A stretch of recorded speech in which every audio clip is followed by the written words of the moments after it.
Bonjour à tous et bienvenue dans Starter. On est le jeudi 15 septembre. Il est midi, nous sommes en direct pour votre émission d'actualité JV Pop Culture. Il y a quoi, une vingtaine d'années, 25 ans, hein, c'est ça, on fêtait l'arrivée de Google. Le nom de domaine, google.com, était déposé. On en parlera aujourd'hui dans Starter. En plus de tout un tas de choses, c'est le début TGS. Vous regardez Starter, c'est parti.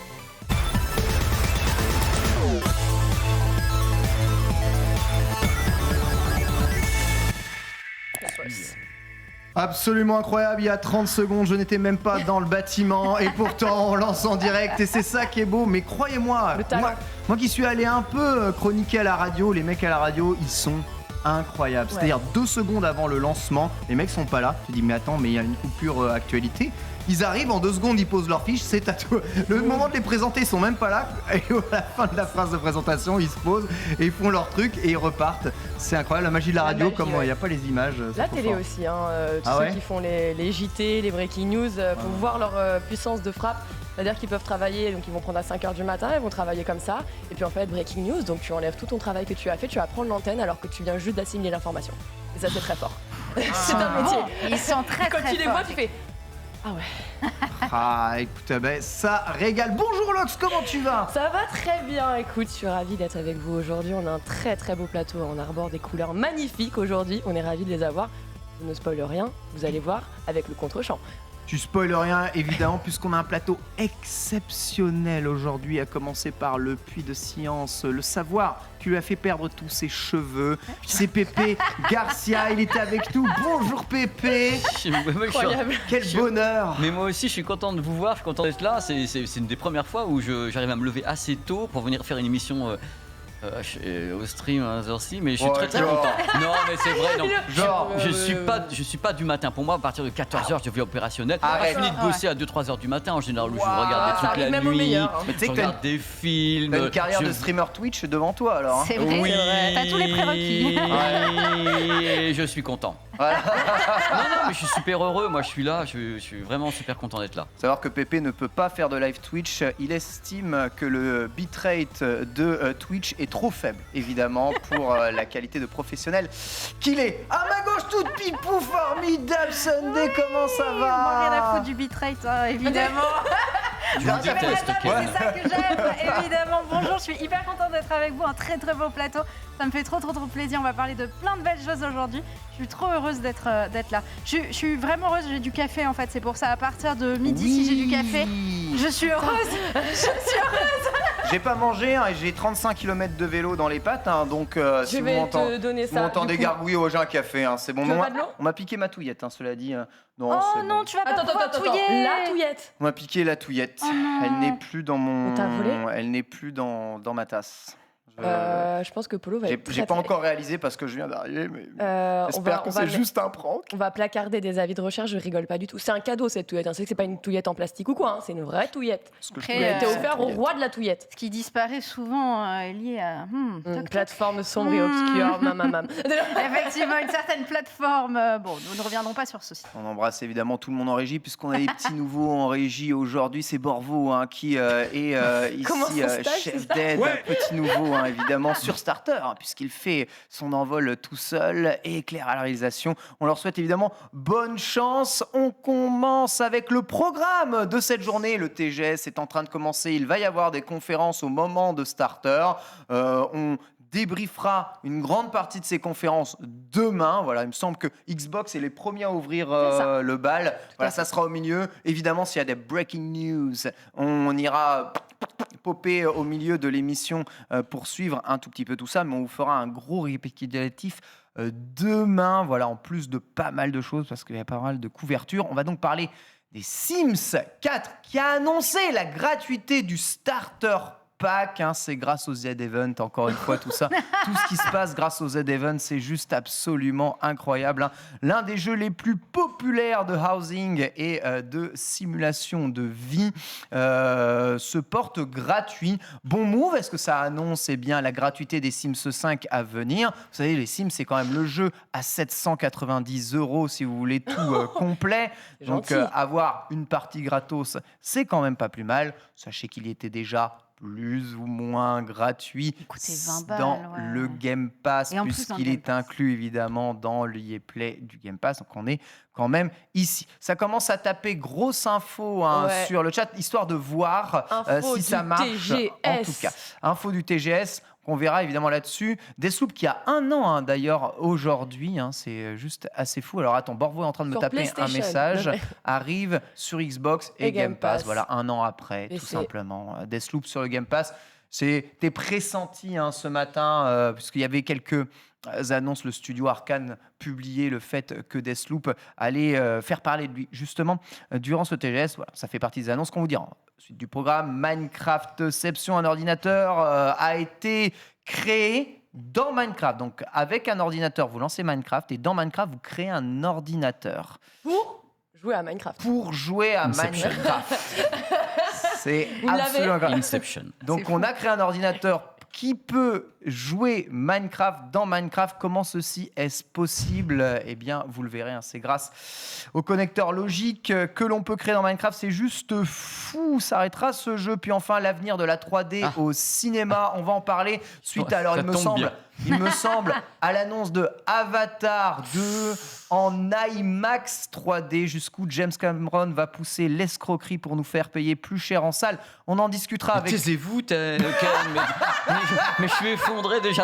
Attends, vous n'avez même pas commencé votre dossier, vous êtes déjà à charge. C'est-à-dire que vous n'avez même pas encore parlé. D'abord, il ne sort pas qu'en IMAX, arrêtez. Il sort également en Dolby Cinema. J'ai tout le dossier de presse. Et en plus, j'ai appelé James Cameron moi-même.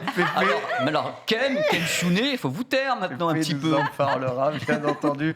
Puis enfin, ce sera Découverte avec Sunday, le test de Splatoon 3. Sunday, tu as pu avancer sur le jeu, tu vas nous en parler. Le gros succès, peut-être un des plus gros succès de l'année, en fait, Splatoon 3. Après Elden Ring. Sur Switch, en tout cas, c'est sûr et certain, un énorme succès. Et même jeu vidéo global, effectivement, l'un des plus gros succès. Et a raison d'ailleurs, je vous spoil pas, mais j'aime beaucoup ce jeu. Je le trouve vraiment, vraiment bien. Ouais. Je vais vous expliquer pourquoi vous devez y jouer. Exactement. Puis ensuite, ce sera la Select, le reste de l'actualité. Avec toi, Lox, on parlera de quoi aujourd'hui ? On va parler de pas mal de choses, à commencer par une première avec une sortie mondiale confirmée pour un titre. Alors asseyez-vous, ça va être très long. Le titre, c'est, on le rappelle, Infinity Strash Dragon Quest The Adventure of Die. Wow, j'ai eu le temps de m'endormir le long du titre, quoi. Strash Dragon Quest. En japonais, en vrai, Dai no Daiboken. Voilà. Dragon Quest, The Adventure of Die. Je pense qu'on va plutôt aller sur ce nom-là, même si dans l'intégralité, il faudrait rajouter l'Infinity Trash, puisqu'on le rappelle, il y a une édition mobile. Je voulais te frapper. Mais on va faire du coup, on va enchaîner avec une autre mise à jour, cette fois-ci du côté de chez Xbox, qui a réussi à mettre son application pour les PC encore plus performante, et c'est une bonne chose. On reparlera aussi de Netflix, une fois de plus, qui lui tease son grand retour du fameux To Doom 2022. On a enfin cette liste étayée de tout son planning. Kojima Productions aussi, qui commence le teasing de son prochain jeu. Alors vous savez, le fameux jeu qui avait un petit peu leaké. On en voit un petit peu plus, et on reviendra aussi sur une autre actualité du côté du cinéma, cette fois-ci avec Sony, qui vient de faire signer un acteur qu'on apprécie tous normalement, David Harbour, pour un grand film qui arrivera prochainement. On reparlera aussi d'une collaboration entre The Shoe Surgeon et Call of Duty Modern Warfare 2, et un petit breaking news trouvé par Sunday actuellement, c'est Overwatch 2 qui vient d'annoncer son tout nouveau champion, donc on va pouvoir regarder ça tous ensemble. Let's go, sérieux ? Dans cette période incroyable. Ouais, là comme ça c'est tombé là. Overwatch 2. Champion qui était attendu d'ailleurs. Il y avait eu des petits extraits, des petites bricoles, etc. Ça y est, on voit enfin sa tête. On le verra tout à l'heure. Puis enfin, on sera avec un gros joueur d'Overwatch. Pépé nous parlera des 40 ans de Blade Runner. Regardez ces magnifiques collectors. La version 4K Ultra HD avec Harrison Ford original. 40 ans d'un film mythique. Tu nous expliqueras pourquoi. Un de tes films préférés, il me semble. C'est vrai, je vais expliquer tout ça parce qu'il y a beaucoup à dire. Parce qu'il y a le roman de base, il y a ce qu'a fait Ridley Scott, il y a la scénographie, et ce que ça a apporté surtout au cinéma mondial. C'est-à-dire le nombre d'œuvres qui sont inspirées de l'aspect visuel de Blade Runner, c'est du délire quand on y pense.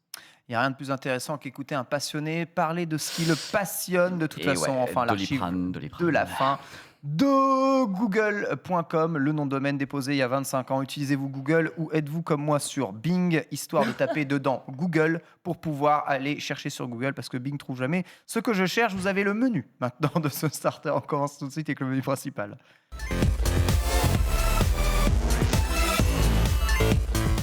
Je tiens particulièrement à remercier évidemment Lox et Borvo qui m'ont beaucoup soutenu sur cette émission, puisque je viens de découvrir l'intégralité de ce runner il y a 2 secondes. Mais ça, c'est l'esprit d'équipe, c'est le teamwork. Teamworking. Polo était là aussi ce matin, d'accord, ok. Ne l'ayant pas vu. Voilà, on les embrasse. TGS, bien sûr, en fil rouge tout au long de la journée. Mais aujourd'hui, on va parler des Sims 4, bientôt gratuit, mais évidemment pas pour tout. Le jeu de base restera gratuit. Vous savez que le contenu de base des Sims 4, il est aussi mec que le contenu de base de SimCity, c'est-à-dire extrêmement pauvre, et c'est finalement la quantité de DLC, puisqu'il y a quasiment 8 ans de DLC sur les Sims 4. Un jeu, il a 8 ans contenu derrière, donc évidemment le jeu n'a quasiment plus rien à voir avec le jeu de base, qui lui-même en plus a été mis à jour au fur et à mesure du temps. Bref, ça fait quand même plaisir, mais le 17 octobre 2022, voilà, les personnes possédant déjà le jeu de base pourront réclamer le kit luxe dans le désert gratuitement. Donc si vous avez déjà le jeu de base, on vous donnera quelques features gratuites en plus. Le développement des Sims 5 n'en serait encore qu'à ses débuts. Sérieux, 8 ans plus tard. Oh là là. Il nous l'avait annoncé déjà, c'était quand ? C'était en 2019, avant 2020, c'est ça, 2019. Il y avait ces rumeurs de Sims 5 qui devaient arriver. EA a été revenu avec le Karcher bien rafraîchissant en mode non les gars, c'est pas 2024, 2025 plutôt. Donc là, il n'y a rien. Pas du tout. Ouais, ça va être très long encore. Ouais, ça va être très long. 2 ans minimum avant d'entendre parler des Sims 5, c'est-à-dire une durée de vie de 10 ans pour un jeu. On commence à arriver sur les records de GTA 5 avec un jeu qui va traverser toutes les générations. Skyrim aussi. Skyrim aussi, mais un jeu tellement populaire, Sunday, c'est ouf. Les Sims 4 aujourd'hui est toujours aussi joué et toujours aussi actif. En fait, rien n'égale les Sims. Non, c'est vraiment genre, c'est pas c'est une forme d'ovni en fait, d'une certaine façon, parce qu'effectivement, durée de vie exceptionnelle qui est liée à un système de base qui fonctionne très très bien, on va dire, la simulation de vie, le fait d'avoir ce côté housing, ce côté tu gères tes personnages, etc., tu crées tes trucs, et qui a évolué pas mal au fil des ans. Donc quatrième formule. Je ne sais plus quand est-ce qu'il est sorti le tout premier, c'était vieux. C'était début des années 2000. J'y jouais moi au tout premier. T'as eu ça, après c'était Chien et Chat. Abracadabra. S'il faut citer toutes les trucs, il y a eu et du coup c'est entre le 2000 truc et romantique, 2003. les vacances, il y en a tellement. Après, et c'est parti. Exactement. Mais dès le début, il y avait cette formule qui marche très très bien avec le jeu de base, la simulation de vie, et ensuite des packs additionnels pour ajouter les fonctionnalités en plus qui permettent de faire tout ce qu'on fait dans la vraie vie.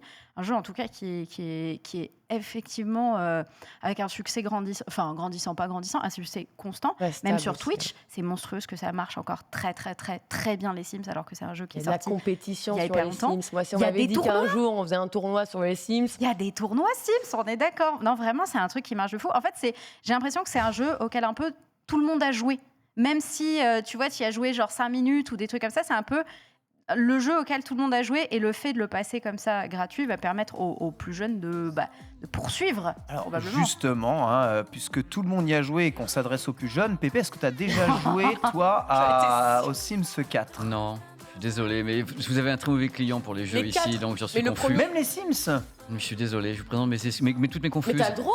Mais je suis tout à l'heure, vous entendez parler, je dis ça va être pour moi. Est-ce que t'as joué? Et je vais passer pour un concon parce que je sais pas mentir et je sais pas dire ah ben non je l'ai fait. Vous posez des questions derrière, le mec il va ramer. De toute façon, sors les rames, mon gars. Je suis un très mauvais client pour ça. Vous voudrez pas recréer un convention center genre l'IFA à l'intérieur? Si je pouvais, non mais tout de suite. Tu sais que il y a plusieurs manières de jouer aux Sims. Moi, je sais que ma sœur faisait la simulation de vie. Ouais. Le truc, c'est fermé, je peux plus sortir de la piscine. Ouais, c'est bon. Par contre, c'est un outil de décoration d'intérieur et de création. C'était exceptionnel. Tu te rends compte que dans les années 2000, tu avais déjà des casques VR dans ton inventaire pour faire des salles de jeu et tout. Tu pouvais faire la maison de tes rêves. C'est clair. Et il y a même beaucoup de streamers jouent avec ça. Je pense à Zulu notamment qui a refait les plateaux de le stream dans les Sims. Donc il a recréé tous les plateaux, il a recréé des animateurs en Sims, etc. Genre c'est hyper cool, tu peux vraiment faire un peu tout ce que tu veux. Ah, c'était très très drôle, j'ai suivi ces lives-là. Je venais le conseiller, j'étais là, pour les bornes d'arcade, tu peux mettre ça, tu peux mettre ça. Attends, il faut qu'on retrouve tel meuble. Non, il n'est pas placé là, t'as pas fait le studio assez grand. Enfin, c'est très rigolo, tu vois, d'avoir ce genre d'aspect-là. Les Sims et aujourd'hui Electronic Arts sont vraiment sous le regard d'énormément de grandes sociétés, parmi les grands GAFAM. Ils regardent tout, des rumeurs que Amazon voudrait s'emparer d'Electronic Arts, des rumeurs que certains autres GAFAM voudraient s'emparer d'Electronic Arts. Vous savez qu'aujourd'hui, le grand défi de tous ces GAFAM, c'est d'établir le premier métaverse blablabla fonctionnel. Et la connaissance de tous ceux qui font les Sims, c'est une connaissance gigantesque. Déjà, leur avatar ressemble un peu à autre chose que ceux de Mark Zuckerberg. Puis, ils savent recréer des environnements virtuels à grande échelle. Ils ont les assets pour ça. En fait, les Sims, je ne sais pas ce que vous en pensez, mais ce serait le produit parfait en monde étendu pour créer un métaverse ancré dans la réalité. Clairement. Oh là là, Maxildan, il n'y a vraiment pas du tout l'avatar que tu peux te créer. Maxildan. Il n'y a pas Pépé. Alors, je voulais voir Pépé. Je me demande s'il n'y a pas Pépé. En vrai, je me demande s'il n'a pas fait ton avatar. Je ne suis pas certaine. Mais... Avec tous les chauves qu'on a, ça va être compliqué, les avatars. De peu chevelus. C'est parce qu'elle a les cheveux bleus, c'est tout. C'est uniquement les cheveux bleus, excuse-moi. C'est ce qu'on lui a dit, il n'y a vraiment que les cheveux. Il a mis les cheveux bleus, égale Sunday. Bravo. Vraiment, bravo la France. Tellement réducteur, quoi. Pauvre Zoulou, le pauvre. Il est mignon comme tout, il fait des trucs rigolos. En tout cas, je n'avais pas vu son travail, mais je suis bluffée par le plateau et tout. Il a fait l'open space, il a fait tous les studios. Enfin, c'est génial. À l'occasion, faudra que tu vois ça. C'est vraiment très très cool. Mais il y a des créations de fous dans les Sims. Il y a des gens qui créent des environnements. Du coup, en fait, c'est vrai que c'est peut-être la meilleure plateforme. Du coup, quand tu vois déjà ce qu'on connaît d'ici et ce qu'on peut voir. Dans le jeu maintenant, c'est peut-être que c'est la meilleure plateforme. Tiens, regarde, tu reconnais ce studio ? Mais oui, c'est complètement le lunch place. Ça, c'est notre open space. T'as vu ça ? C'est le bureau de qui, celui-là, avec les lingots d'or ? C'est celui de Genius avec les lingots.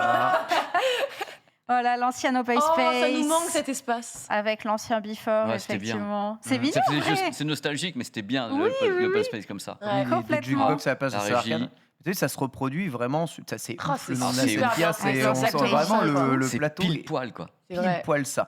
Alors, justement, Pépé, si un jour on te dit, c'est fini maintenant, les déplacements IRL, tout se fera, toutes tes visites de salon se feront dans le métavers. Ça existe déjà, puisque pendant le confinement, tu avais donc le CES Las Vegas et d'autres salons qui avaient créé justement des plateformes où tu rentrais carrément dans les conférences de presse et même Laval Virtual et tu étais ton propre avatar, tu t'asseyais, on te voyait t'asseoir sur une chaise dans la conférence de presse et avec d'autres avatars qui étaient en face de toi. Ça existe déjà. Laval Virtual l'avait fait, c'est français. Et c'était en fin de compte, il y a une approche. Moi, j'ai essayé le truc. Mais globalement, c'est vrai que c'était techniquement extrêmement impressionnant. C'est-à-dire que c'est ouf. Tu as l'impression d'y être, c'est du délire. Mais les retombées au niveau, entre guillemets, de ce qu'on peut en tirer, journalistique et autres, c'était un peu plus compliqué. C'est-à-dire que malgré tout, on se retrouve dans un univers qui était pas aussi direct et franc du collier qu'on peut l'avoir avec des bipèdes qui sont en face de toi et tu dis mon pote, parle-moi de tes produits et tout. Ça, c'est difficile à retranscrire, même par Webex ou par, en effet, des avatars comme l'avait fait Laval Virtual. Donc, les essais existent. Ils ont existé. Pour bosser, entre les essais et travailler de façon efficace, je pense qu'on ne remplacera pas, mais là, on peut engager un débat philosophique. Est-ce qu'on va remplacer une présence humaine ? On va parler tout à l'heure. Oui, bien sûr. Et puis des vrais ou des réplicants, on va bien voir. Mais le truc, est-ce qu'on peut remplacer le côté « je te tape dans le dos et file-moi des infos » du Webex ou de l'avatar ? Moi, j'ai ma réponse à ça, puisque les salons reprenant, actuellement, je peux dire que je glane des infos visuellement avec des gens en face de moi à qui je tape dans le dos et à qui je fais guili-guili avec ma tête de marrant. Et si je les avais par Webex, ils ne m'auraient pas lâché la moitié. Donc, c'est mon approche. Je pense que le contact humain est quand même super important dans notre profession. Et si on se met tous à faire nos avatars et les envoyer dans la nature, s'asseoir dans des conférences de presse virtuelles, ça va être un petit peu bizarre. Et ce, à ton avis, quel que soit le réalisme de la plateforme, peu importe. Laval Virtual, c'était étonnant. C'est-à-dire que tu crées ton propre avatar, c'est-à-dire que tu mettais une photo, il crée ton avatar par rapport à ta vraie photo, et tu te retrouvais à te balader dans les allées carrément du salon avec ton avatar. Tu pouvais serrer des mains à des gens que tu voulais rencontrer, qui étaient donc l'avatar en face. Les conférences de presse, c'était fou. Tu avais tes chaises. De rêve. Tu avais tes chaises dans les conférences de presse, tu t'asseyais comme une conférence de presse avec ton avatar. Là, c'était ouf. Et moi, j'étais admiratif techniquement, admiratif total. C'est-à-dire que je voulais vraiment essayer parce que je suis un curieux.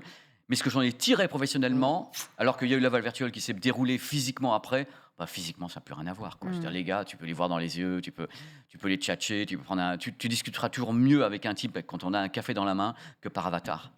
On ne te dira pas les mêmes choses. Et heureusement. Donc, pour bosser. La base du business, un petit repas, quelques verres de vin, et ça signe. Ça signe. Ça marche aussi mal que ça, ton matos. Et tu te provoques. Prêcher le faux pour savoir le vrai. Tu te provoques. Et si ça bégaye, tu sais que le mec, il sait pas. Voilà. Non, en général, les mecs, ils me voient, ils se marrent. Ils se disent, justement, je vais te prouver que ça fonctionne. Mais justement, là, tu peux commencer la tchatch avec et tout, et tu te marres. Et les mecs, t'as les créateurs devant toi, quoi. Non, mais je pense que tu vois, côté média, c'est peut-être pas le meilleur des consensus. Mais par contre, tu vois, côté un peu plus public pour les personnes qui ne peuvent pas se déplacer, qui rêveraient d'assister à des conférences, qui rêveraient, tu vois, de pouvoir se dire j'ai pas accès à ça. D'ailleurs, c'était Blizzard qui avait fait des virtual tickets aussi pendant les BlizzCon. Oui, exactement. À l'époque, ça faisait partie aussi des premiers à essayer d'instaurer ça pour permettre aux gens pas forcément d'aller à San Diego et Irvine, bref. C'est pareil. Et je trouve que le consensus, il est bien. Maintenant, ça dépend à quel type de clientèle tu vas vraiment le présenter. Et clairement, pour des professionnels, pour des médias, comme on disait pour l'E3, si les gens ne se rencontrent pas et que les discussions ne se font pas, tu n'auras pas la collab entre tel truc et tel... Pépé fait du son et de l'image. J'imagine bien que dans le métaverse, on te propose l'image, tu peux jamais voir si ça reflète il y a le contact humain sur des tas de choses, il y a les innovations, le développement. Même un Webex avec l'être humain en face de toi sera différent de l'immersion en métavers. Avec des avatars, tu vois. Apple a sorti des produits. Moi, j'ai un Webex avec eux la semaine prochaine. Mais les gars, je vais passer une demi-heure avec eux. Ils sont dans leur bureau, ils vont montrer les produits, on va pouvoir tchatcher. Et ça sera l'être humain en face de moi. Donc, tu vois, c'est mieux, carrément mieux. Oui, mais encore une fois, je comprends le truc des gens qui ne peuvent pas se déplacer. Ils disent, voilà, on va voir notre avatar, va y aller. Et il y a des tas d'idées autour de ça. J'en ai vécu plein dans la profession. Et ça, je trouve ça bien pour les gens. Mais pour bosser et pour avoir des infos, pour aller pour les médias, quand même mettre sur place, il faut faire rêver les gens. On les fait pas rêver avec un avatar, on les fait rêver en étant à leur place sur un salon, en filmant et autres. Qu'est-ce que j'ai fait ? Toucher le crâne de Pépé au métaverse. Ça n'est pas pareil. Ça n'est absolument pas pareil. Bien entendu. Ce qui compte, c'est l'amour. En tout cas, on aura encore pour 2 ans de Sims 4. Ils ne semblent pas abandonner leur plateforme. On va savoir ce que les Sims 5 vont proposer de plus. On espère plus qu'une simple upgrade graphique. Le jeu peut proposer énormément de choses. Quoi qu'il arrive, le jeu de base va être gratuit maintenant. En tout cas, Ken, moi, petit nez creux parce qu'il y a 2 semaines, j'ai mis les Sims enfin dans ma wishlist de jeux à acheter. Tu l'as pas acheté avant qu'il soit gratuit ? J'ai failli l'acheter avant qu'il soit gratuit. Tu sais quel jeu j'ai fait avec ça ? Fall Guys. Où je l'ai acheté 2 semaines avant qu'il soit gratuit. Donc la prochaine fois, mes petits chats, que je m'apprête à acheter un jeu, je vous le dirai, comme ça, je vous annonce les jeux gratuits dans 2 semaines. Voilà. Arrêtez de changer de modèle économique en cours, en fait. C'est merveilleux. Changez-le, rendez les choses gratuites et accessibles. Sortez-les gratuitement. Sortez tout gratuitement. C'est pour ça qu'il faut regarder Starter tous les midis. Comme ça, vous êtes au courant de ce qu'il faut prendre ou pas prendre, si des jeux risquent d'arriver en free-to-play ou non. Nous regarder, c'est faire des économies.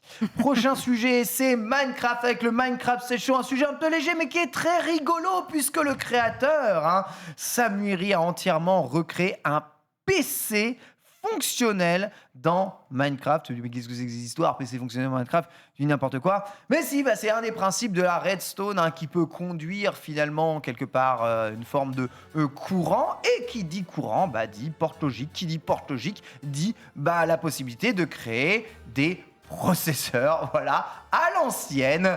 Et les voici, ils l'ont fait, c'est impressionnant, comme vous voyez, d'organisation. Génial. Un PC gigantesque dans Minecraft, recréé par la Redstone avec des tableaux de calcul absolument fous. Alors ça a pris quand même un temps assez hallucinant, puisque il a fallu vraiment faire des tas et tas de trucs. Comme vous voyez, le PC a très peu de puissance de calcul réel, mais il est capable de faire lui-même tourner une version de couleur de Minecraft. Ouais, alors après, hallucinant. Il précise bien, la vidéo, elle est speed up. Oui. Elle est accélérée. Ah oui, sinon c'est ultra lent. Le temps de calcul par 2 millions de fois. 2 millions de fois, parce que sinon... Imagine, tu lances ton truc le matin, le soir, t'as même pas un input, t'as rien. Ouais, c'est-à-dire que t'as 1 frame par heure. C'est un PC puissant. C'est pas très puissant comme PC. N'essayez pas de streamer avec ça. Après, à la Redstone, tu ne peux recréer que des circuits logiques rudimentaires. Donc, on est à la limite du PC, de la machine de Turing, quoi. Vraiment, c'est vraiment la base de la base de la base. Mais quand même, il y a du taf, justement. Il y a du taf de ouf.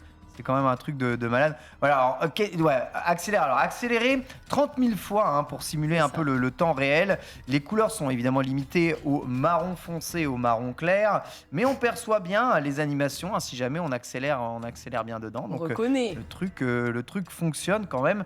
Pas mal, quelques idées, précisions sur comment est-ce que ça a été fait. Les fonctionnalités présentes incluent un monde donc en 8 par 8 par 8, donc vous voyez, 8 pixels XYZ, entièrement du coup en 3D, 16 types de blocs, 32 objets, de nombreuses mécaniques, dont le minage. Il y a le crafting, la construction, ou encore les coffres de stockage, armes en bois, donc il est fonctionnel. Le jeu, évidemment, c'est une version très très très restreinte de Minecraft, mais elle fonctionne, juste impressionnant. Nos créateurs ont du talent.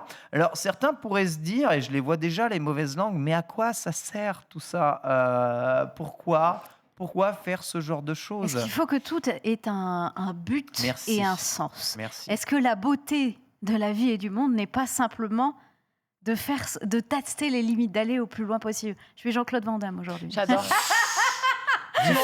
Tu m'as emmené. En vrai, et tout n'a pas besoin d'avoir un sens, et juste d'aller tester, d'aller pousser jusqu'où ce jeu est capable d'aller, parce qu'on le sait que Minecraft, c'est un jeu qui a des possibilités qui sont infinies. Les mecs, ils font des trucs de fou sur ce jeu. La phrase de Minecraft, c'est la seule limite, c'est ton imagination. Exactement. C'est un peu le truc de dire, c'est comme tellement. de l'art, quoi. Genre, est-ce que tu vas aller chercher mais pourquoi là, c'est un carré comme ça? C'est ça, exactement. C'est un ensemble, c'est un tout. Et pour le coup, je trouve ça hyper fonctionnel et c'est beau, en fait. Même si c'est l'humain, ça reste quand même un logiciel qui crée un ordinateur. Alors, c'est l'humain qui manipule ce logiciel, mais imagine que le logiciel se manipule lui-même et crée lui-même des ordinateurs, mon très cher Pépé. Est-ce qu'on n'est pas en train de donner des idées à des intelligences artificielles? C'est pas pour nous donner des idées. Il y a déjà eu un cas où justement on en avait parlé dans le journal du hardware. Alors je me rappelle plus le nom du bipède parce qu'il y avait un ingénieur qui était persuadé que ce qu'il avait créé, l'intelligence artificielle, devenait indépendante. Oui, le mec chez Google. C'était chez Google. Ouais. Et j'avais étudié le truc parce que j'avais bien regardé et tout. On en avait beaucoup parlé à l'époque.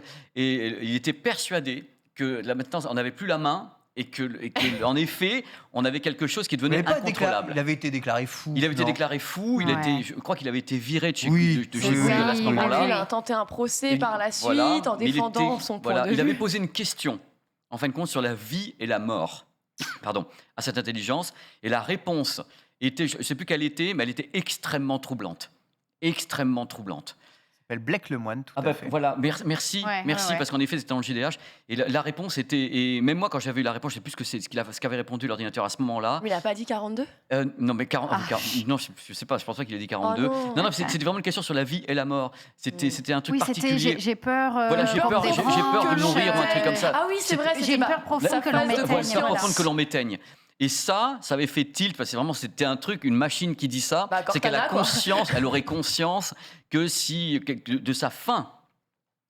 de sa fin, et ça c'est super intéressant. Mais encore une fois, les gens lui avaient dit, mais ta machine, elle a répondu un truc qu'elle avait déjà entendu ailleurs, qu'elle a répété. Elle a joué à Halo, elle a vu Cortana, elle a fait, je vais faire la même chose. Voilà, c'est mon idole. Et elle a dû avoir des informations comme quoi l'être humain avait également peur de la mort et tout. Et elle a retranscrit à ce moment-là, c'est ce que Google a répondu, à ma connaissance. Il a dit que le mec était en effet un petit peu barré des tuyaux, mais ça avait troublé tout le monde. Tout le monde informatique était troublé malgré tout. Car on rappelle qu'aujourd'hui, les intelligences artificielles fonctionnent comme ça. Le machine learning se base sur de la métadonnée et avec ces métadonnées, elles établissent des schémas de réponse, on va dire, par l'expérience, mais de l'expérience souvent humaine. C'est l'expérience humaine qui forme les machines. C'est un peu comme si vous étiez à l'école et que vous aviez des dizaines de millions de professeurs qui vous apprennent des trucs et vous êtes capable de tout retenir, évidemment, car vous êtes très intelligent comme une machine. Vous croisez toutes les informations et vous en déduisez le meilleur chemin ou le meilleur schéma de réponse à un problème donné. Ainsi, c'est vrai que c'est troublant et ça commence à poser la fameuse question du test de Turing. Si vous ne connaissez pas le test de Turing, vous savez, Turing, l'inventeur de l'ordinateur moderne, on va dire, qui un excellent film, je crois, dans Imitation Game. C'est fabuleux. Et c'est Bénédicte Concombre, en plus, derrière. Concombre qui l'a fait. Campé ça, il était étonnant dans ce film. Le film est étonnant. Le film est vraiment très bien. Et donc... De cette machine, parce qu'évidemment, il crée une machine qui est un peu autonome, parce qu'on lui donne des calculs, elle fait les calculs elle-même. Ça a peut-être changé le cours de la guerre. Et il a établi le test de Turing. Donc, il dit, pour le moment, c'est pas dangereux. À partir du moment où une intelligence artificielle, donc créée par une machine, n'est pas capable d'imiter une conversation humaine. Donc, on dit qu'une machine passe le test de Turing. Lorsque tu as une conversation par texto avec... une machine, et que tu n'es même pas capable de faire la différence si c'est un humain ou si c'est une machine, tu ne peux jamais la prendre par défaut. Google a affirmé être arrivé justement à passer ce test de Turing aujourd'hui avec les dernières IA, mais en fait elles ne font qu'imiter les humains, donc c'est pour ça que c'est un peu difficile et un peu trouble. On va en parler parce que justement dans l'idée de tous les bouquins que moi j'avais lus quand j'étais gamin sur les machines et l'évolution des machines, ce qui manquerait à la machine, et justement on va reparler avec Blade Runner, c'est être capable d'empathie, notamment empathie envers un animal, une personne, une situation et envers d'autres machines. C'est-à-dire que c'est ce point-là qui ferait que pour le moment, on pourrait détecter, il n'y a pas d'empathie envers une autre machine. C'est parmi les tests qui sont faits, notamment dans la littérature est basée là-dessus, sur tout ça. Et c'est un truc qui, moi, ça me fascine. C'est pour ça que je suis content d'être là pour parler de Blade Runner, parce que ça me fascine depuis que je suis enfant, ce truc-là. C'est un univers qui me terrorise et qui me fascine à la fois. Parce que je ne sais pas si... Moi, je suis beaucoup plus vieux que vous, donc je vivrai peut-être pas si, quelque part, je suis plus vieux que vous.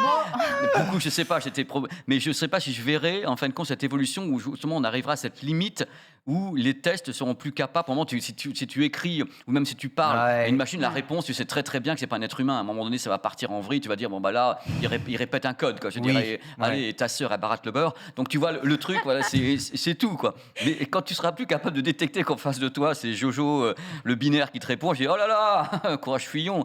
Bon, voilà, pour le moment, on peut détecter. Enfin, je pense. Sauf le monsieur qui dit que...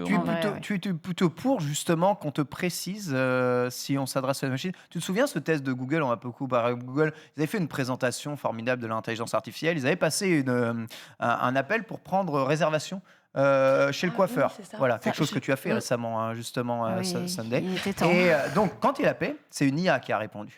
Et l'IA a répondu donc à l'appel téléphonique, j'aimerais prendre à telle heure, machin. Donc toi, en tant qu'humain, tu te trompes un peu dans ce que tu dis, tu es stressé, tu es au téléphone. Et elle fait, j'ai pas très bien compris ce que vous avez dit. Enfin, elle te répond comme un humain avec des intonations, des trucs comme ça. Non, mais ça t'envoie pas chier, c'est pas genre un humain. Un truc, voilà. Tout dépend quel humain. Voilà. Si elle t'envoie pas chier, c'est pas un humain. On a le sens du service, comme en France. Excusez-moi, j'ai pas bien compris ce que vous avez dit. Ah, machine. Machine, bordel, machine. J'avoue, trop poli, c'est une machine. Non, mais sincèrement, le test est bluffant, c'est impossible de savoir que c'est une machine qui t'a répondu au téléphone. J'avais pas du tout entendu parler de cette incroyable, cette histoire-là. C'est ton assistant personnel. Il faudrait demander aux gens qui nous regardent, est-ce que ça les fascine, ça les fait flipper? Est-ce que ce moment, on ne sait même plus à qui on s'adresse quand on utilise un moyen binaire? C'est ça qui est intéressant, parce que moi, ça me fascine et ça me fait peur en même temps. Mais je suis fasciné, moi je suis un mec qui aime la techno, donc quelque part, ça ne me dérange pas de parler à une machine. Ça me dérange pas tant que ça n'a pas un effet immédiat sur ma vie et qu'il n'y a pas une intrusion dans ma vie. C'est bien sûr, si tu lui parles, elle foire ton rendez-vous chez le coiffeur, comme ça m'arrive à moi aussi. Donc, si tu veux, quelque part, ça serait plus... Vous avez déjà testé, parce que moi, je me souviens, c'était vers l'année 2010 déjà. Alors, je ne sais plus, c'était Deep Brain, ou j'ai oublié le nom justement de cette intelligence artificielle. DeepMind. Moi, je ne me rappelle pas. Peut-être que c'était DeepMind. C'était ça où tu avais juste un chat textuel où tu pouvais juste parler, justement. Moi, je l'ai fait. Passer son temps. Mais je l'ai fait tellement de fois. Oui, mais on sentait la machine. Oui, mais justement, c'était les prémices un petit peu, tu vois. C'est un peu la première fois qu'on avait ça qui nous tombait entre les mains, qu'on pouvait s'expérimenter là-dessus. J'ai testé, pareil, j'ai tenté plein de choses. Et tout. Mais oui, mais faut savoir. Les questions, les insultes, juste les discussions normales. Justement, je voulais grave voir un petit peu ses limites. Et je trouve que déjà en 2010, on est d'accord que c'était quand même assez bluffant tout de même. Rapidement, sondage, est-ce que ça vous fait peur de ne pas savoir que vous vous adressez à une intelligence artificielle? Oui ou non? C'est une véritable question ici que l'on peut évidemment vous poser. Toi, vraiment, Pépé, tu n'as pas répondu à la question, mais si jamais tu as une conversation donc dans un chat vocal ou au téléphone avec un humain ou une IA, tu aimerais avoir la précision si c'est une intelligence artificielle ou non? Ça m'est arrivé 2-3 fois où je me suis dit, mais je suis en train de parler à qui? Donc j'aurais aimé parce que je me suis troublé moi-même. Ouais. Et j'étais là et puis je posais des questions, je dis c'est bizarre. Et j'ai posé, alors dans ce cas-là, je pose la question. Ça peut paraître con ce que je vous dis. J'ai posé, est-ce que je parle à un être humain? J'ai posé la question. Et à ce moment-là, si tu n'as pas de réponse, et si ça continue à te mettre autre chose, c'est que tu sais un robot, d'accord. Que c'est, en général, que c'est une machine. Parce que la machine ne va pas répondre à ça. Elle va continuer dans son trip, on va servir le client, parce qu'elle est programmée pour ça. Elle ne va pas répondre à cette question-là. Par contre, non, c'est quelqu'un, t'inquiète pas, ou vous inquiétez pas. Là, c'est pas...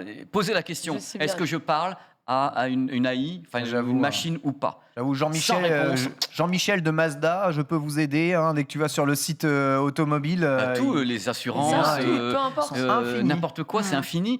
Mais il y a des questions pièges. Et encore moins, les questions pièges, c'est ce qui va justement être le thème de tout à l'heure. On peut piéger encore des machines. Sunday, jusqu'à quand? Est-ce que ça te fait peur ou pas? Ou est-ce que demain, tu vois une IA devenir ton meilleur ami?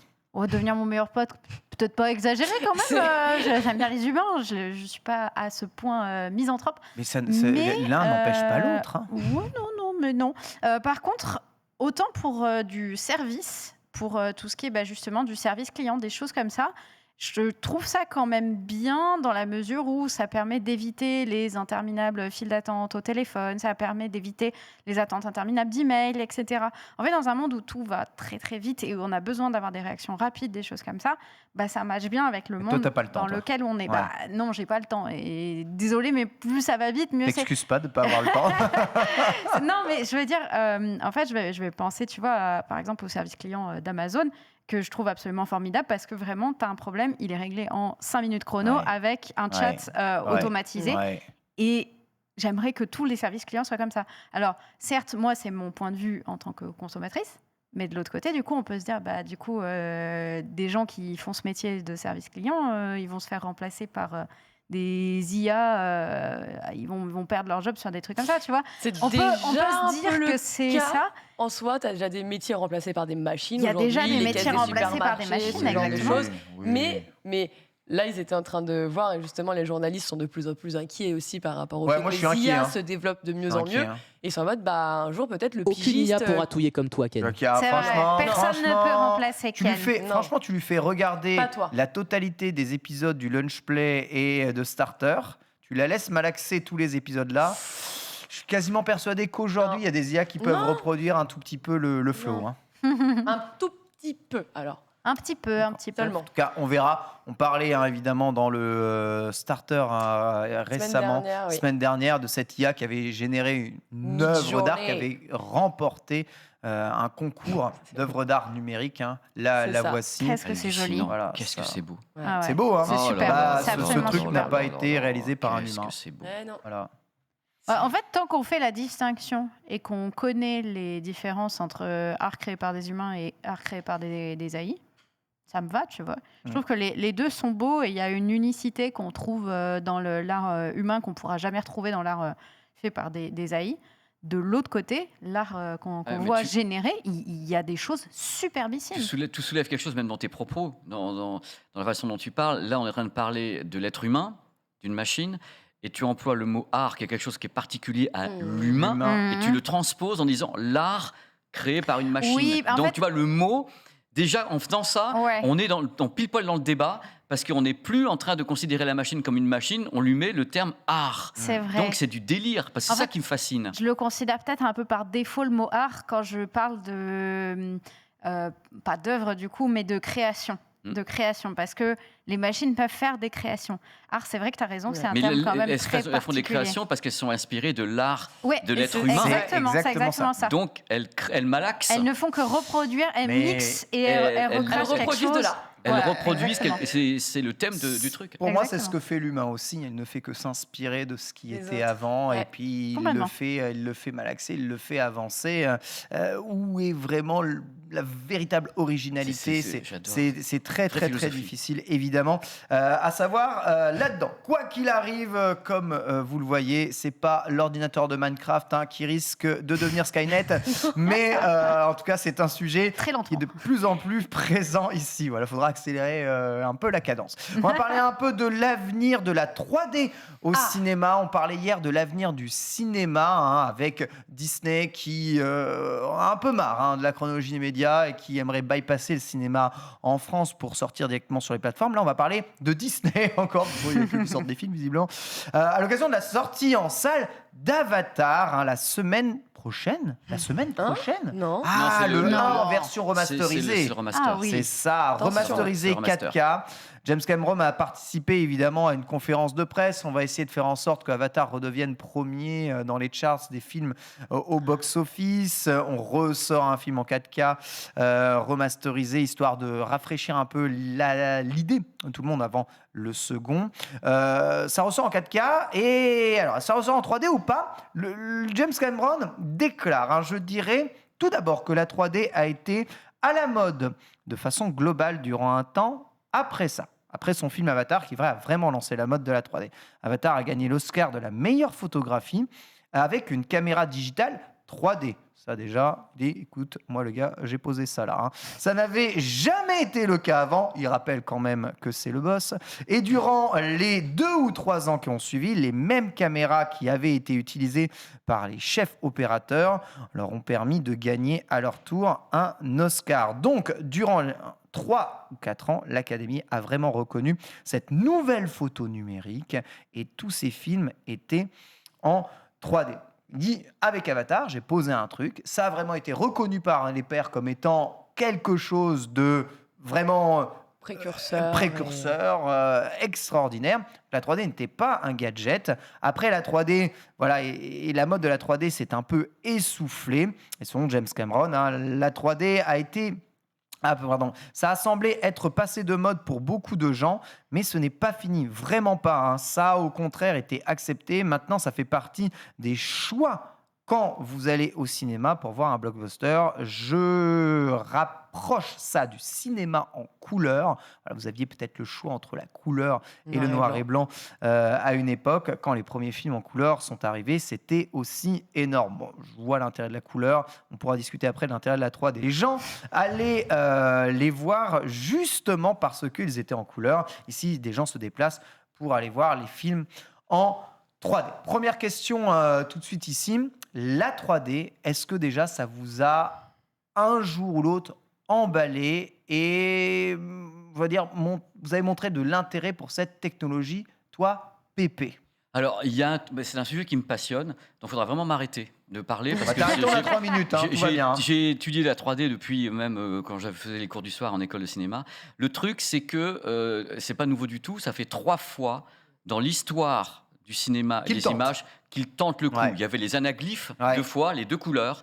Il y avait les lunettes passives, les lunettes actives. Le problème, c'est l'appréciation de la 3D dans une salle et la version domestique. Il faut déjà séparer les 2 choses. C'est-à-dire qu'en salle de cinéma, on y va comme on va quelque part à Disneyland, on veut du spectacle. Donc il est normal qu'en salle de cinéma, les gens aient pu craquer sur la 3D, parce que ça fait partie de l'idée, on va mettre les lunettes avec les gamins dans la salle de cinéma, on les repose à la sortie, on va au cinéma, on va au théâtre, on fait du spectacle. C'est une expérience. Mais c'était la première fois que la 3D devenait crédible techniquement, grâce justement au travail de Cameron, parce que ce que tu n'as pas dit tout à l'heure, c'est que James Cameron, c'est lui qui avait créé ces caméras. Oui. C'est-à-dire que si en régie ils ont, parce que je vais vous annoncer, les gens qui me connaissent le savent déjà, j'étais sur le tournage d'Avatar et vous allez voir les images. J'étais avec Monsieur Cameron, voilà, c'était là. Donc voilà, ça s'était tourné donc à Los Angeles et donc il nous expliquait que lui avait créé toute cette technologie à l'intérieur de son écosystème et que donc tout était lié. Il était le premier à avoir une sorte de télécommande qui était à l'extérieur des caméras. Il voyait en direct ce qu'il se passait sur sa télécommande quand ça allait être directement inséré dans le film. Donc là, on avait les images, nous, et c'était le retour qu'on avait devant nous, dans le monitor, et on voyait déjà l'intégration de nos propres images. Prémisse d'Unreal. C'était le prémisse. Donc là, on avait les essais qui ont été faits sur le making-of d'Avatar, et donc on avait tous ces essais qui ont été vécus en direct. Donc lui disait, et c'est pour ça que ça rejoint ce que tu viens de dire, il a dit, moi, et là il a été prétentieux, mais je le comprends, j'ai créé la meilleure 3D. Maintenant, advienne que pourra. Et l'avenir lui a donné raison, puisque une fois que Avatar est sorti, Avatar était la raison pour laquelle d'autres se sont mis à faire de la 3D. C'est vrai. Mais aucun n'a fait de la 3D comme lui l'a faite. Non, c'est clair. Et il a dit, regardez, et lui-même a dit, il avouait, il y avait les reportages dans le Hollywood Report et autres, il a dit, de toute façon, regardez des daubes qui sortent, c'est des films tournés en 2D, on les remet en 3D derrière, c'est dégueulasse, le public va se barrer, il va se lasser. Il a commencé à attaquer ses propres confrères à Hollywood en disant, mais demandez-moi les caméras, demandez des chefs de chez moi, donnez-nous les moyens de vous aider à faire de la 3D. Et il a raison, parce que ça n'a pas périclité, parce que c'est pas une question du public, c'est que la qualité de la 3D en salle a chuté à la vitesse de l'éclair. On a commencé, on a fait des transferts de 2D vers 3D avec des mecs qui ne savaient pas le faire. Et Cameron a mis Titanic en 3D, c'est nickel, il a mis 6 mois à le faire, c'est sa boîte de prod qu'il a faite. Donc les mecs connaissent les techniques. Il a dit, moi, j'ai replanté le décor. À vous, vous démerdez avec. Donc le truc, c'est que il a eu raison, mais en même temps, ce qui m'a ennuyé, quand j'avais eu le discours de M. Cameron, c'était de dire, ok, ce mec, il a mis la barre haut. Toute l'industrie des téléviseurs et autres s'est mis à vouloir lancer les téléviseurs 3D, non pas à cause de la 3D, à cause d'un film. Oui. Ouais. Avatar, en espérant que Hollywood et les autres balancent d'autres films du Mel Akabi. Ce qui s'est passé, on a balancé les téléviseurs, tous les téléviseurs étaient compatibles 3D. Tous. Mais il n'y avait qu'un seul film de valable. Nul. Dessus, il n'y avait qu'un seul film de valable, c'était Avatar. Il n'existait pas en Blu-ray. Parce que Panasonic avait les droits, ils ont sorti le Blu-ray 4 ans après. Donc c'était vraiment la totale. Enfin, c'était les caméras de Cameron, ça, qui étaient donc sur place pendant qu'on avait fait. Ça, c'est des petits labos qu'on a vus. Donc le mec avait regardez, j'étais jeune quand même, regardez. Avec les caméras. Mais c'est toi ça, C'était moi à l'époque avec les caméras. J'étais tout fier.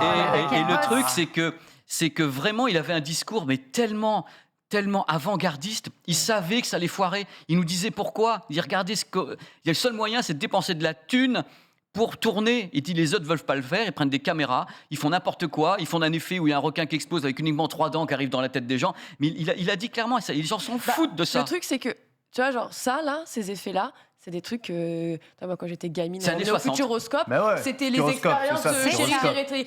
En fait, c'est n'importe quoi de plus de ce qui a déjà fait il y a 10 ans, alors qu'un mec vient de faire une vraie innovation. Productrice. Ah. Lui, voilà, et avec son producteur à côté. Voilà, donc le truc, tu vois, il parlait de ça, et j'ai aimé le discours du gars, même si c'était un discours qui était vraiment gonflé entre guillemets, de fierté, le mec, il aime le cinéma. Il a dit, voilà... Aujourd'hui, en tout cas, on arrive à un stade où 70% des personnes n'aiment pas la 3D. Il faut dire que les téléviseurs ne le proposent quasiment pas. Alors, je vais t'expliquer un truc tout simple. Dans le cahier des charges du 4K en grand public, la 3D n'est pas dedans. Voilà, point final. Ils ont enlevé la 3D parce que ça ne fonctionne pas, les gens en veulent pas, jettent les lunettes. Donc, 4K, téléviseur, pas de 3D ou une tolérance électronique. Sunday, même sur la 3DS, la 3D, on l'activait jamais. Hein. Je n'avais pas la 3DS, donc je vais pas te mentir que... Mais non, je suis passée à côté. Non mais oui, j'ai eu la DS Tank et je me suis arrêtée à la DS Tank. Donc T'as fait l'attaque des Titans en 3D? Non, je peux pas jouer en 3D, j'y arrive pire pas. jeu que j'ai vu. Dis-toi que j'avais même, c'est fou qu'on en reparle, que je me rappelle d'à quoi ressemble de la 3D. Je n'ai tellement pas vu de 3D depuis tellement longtemps que je ne me rappelais même plus ce concept de voir les trucs avec le relief, etc. Je viens de réapprendre ce qu'est la 3D. Vous avez fait Star Tour à Disneyland, par exemple? Star Tour, c'est le truc Star Wars dans la petite navette, là? Si, oui, ok. Oui, je l'ai fait et c'était vachement bien. Ça, c'est le secteur professionnel. C'est ça, voilà, c'est pas la même chose. Vraiment, moi, je suis pas yankee de ça. Parce que sinon, tu as des films tout, comme 300 et autres qui ont été remis en 3D, qui sont techniquement impeccables, mais c'est des gros studios qui les ont fait. C'est-à-dire, c'est pas n'importe qui a fait de la 3D. La 3D, Cameron l'avait bien expliqué, c'est extrêmement compliqué. Oui. Parce qu'il ne faut pas qu'on ait l'impression d'avoir des cartes postales les unes à côté des autres. C'est exactement ça. Et que ça soit un truc qui soit pas réaliste. Ils ont mis Star Wars, l'épisode 1 en 3D, c'était abominable. Les gens se barraient de la salle. Parce que c'était des cartes postales avec des fonds. T'étais à Montmartre, quoi. Prenez ma carte postale. C'est carte postale. C'est le dépliant. Tiens, Janine, t'as ton truc. Tu vois, là, t'es Pâques. Donc les gens, ils sont partis en courant. Quand tu payes en plus le matos, une fortune parce qu'il est 3D et autres. Mais c'est Hollywood lui-même qui s'est bouffé la gueule. C'est-à-dire, les mecs n'ont pas voulu investir, ont voulu exploiter le maillon, le filon d'Avatar. Ils ont eux-mêmes creusé leur propre tombe de la 3D. Et le retour de la 3D en salle avec le Avatar remasterisé en 4K, je ne sais pas comment il a fait parce qu'il n'a pas été tourné en 4K, mais enfin, il a retravaillé le film. Donc ça va remettre une petite pièce dans le nourrin, mais c'est pas l'avenir du cinéma. Pas l'avenir du cinéma pour te couper quand même, Pépé. On termine avec juste cette phrase. Donc Avatar 2 lui sortira en IMAX 3D. Est-ce que Avatar 2 peut relancer encore l'intérêt de la 3D ponctuellement auprès du grand public? Ponctuellement. Ok, d'accord. C'est-à-dire qu'il ne sort pas que chez IMAX parce que le film n'a pas été fait en IMAX particulièrement. Ça sera Dolby Cinema 3D, IMAX 3D. Les salles qui ne seront pas en 3D, il y aura des versions en 2D. Mais encore une fois, j'espère que les gens vont aller, mais ça sera ponctuel. Sunday, Avatar, tu iras le voir en quelle version? Franchement, j'en sais rien. Est-ce que même j'irai le voir? J'ai envie de te dire, je suis même pas certaine. Moi, visuellement, c'est quand même. Ouais, mais ça m'en touche une sans m'en faire j'ai l'autre. Vraiment, je suis désolée. Je comprends. Oh, Pépé, l'avion va pas ceci. Faut dire que le premier est très, très décevant. On s'entend pas de nos coquillages ici aussi. Oh là là. Voilà, heureusement qu'il y a des amateurs de cinéma comme nous, Pépé. Hein. On a d'autres passions, désolé. Voilà. Mais je suis pas en mode j'attends ce film. J'espère que ça sera mieux que Pocahontas 2. En tout cas, on va passer au dossier du jour qui est la découverte de Splatoon 3. C'est avec Sunday tout de suite.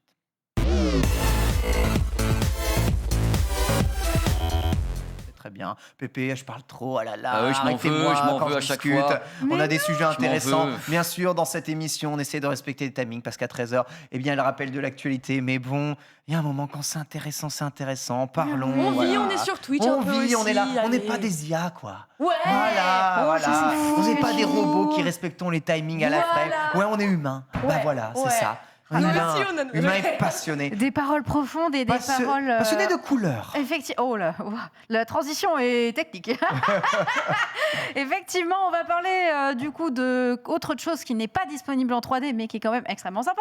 C'est Splatoon 3 qui est donc sorti sur Switch le 9 septembre, si je vous dis pas de bêtises. Il est sorti vendredi dernier. Et donc, c'est le 3e opus de cette saga Splatoon, qui est une série assez récente, qui est sortie pour la première fois sur Switch. Donc, l'une des licences les plus récentes côté Nintendo. Ouais, c'est vrai. Alors, c'est quoi Splatoon, me direz-vous? Splatoon, c'est un jeu de tir à la 3e personne qui se passe dans un monde complètement haut en couleurs où vous incarnez des petits personnages un peu poulpesques. Voilà. Post-apo. Post-apo, exactement. C'est post-apo. Et donc, c'est un univers extrêmement coloré où vous allez mettre de l'encre colorée absolument partout et affronter soit d'autres joueurs, soit faire du solo, avancer dans une campagne pour suivre un petit peu l'histoire du jeu. Donc, le 3 est sorti il y a très très peu de temps et le 3, c'est quand même un petit peu le meilleur de tout ce qui était précédemment disponible. Vous pouvez voir un petit peu à l'écran à quoi ressemblent des parties en multijoueur. Alors, la force de Splatoon, c'est ce côté très très coloré. Vous êtes sur un jeu de tir, mais vous n'êtes pas sur un jeu de tir où vous allez vraiment focaliser votre attention sur le fait de détruire les joueurs ennemis, mais plutôt sur le fait de colorer la carte. En gros, plus il y a votre couleur sur la carte, plus vous gagnez, tout simplement. En guerre des territoires, exactement. C'est ça. Exactement, la guerre des territoires. Cette version-là se joue donc en 1v1, mais il y a également un mode 1v1v1. C'est-à-dire 3 types de couleurs disponibles où vous affrontez pareil sur un système de guerre des territoires.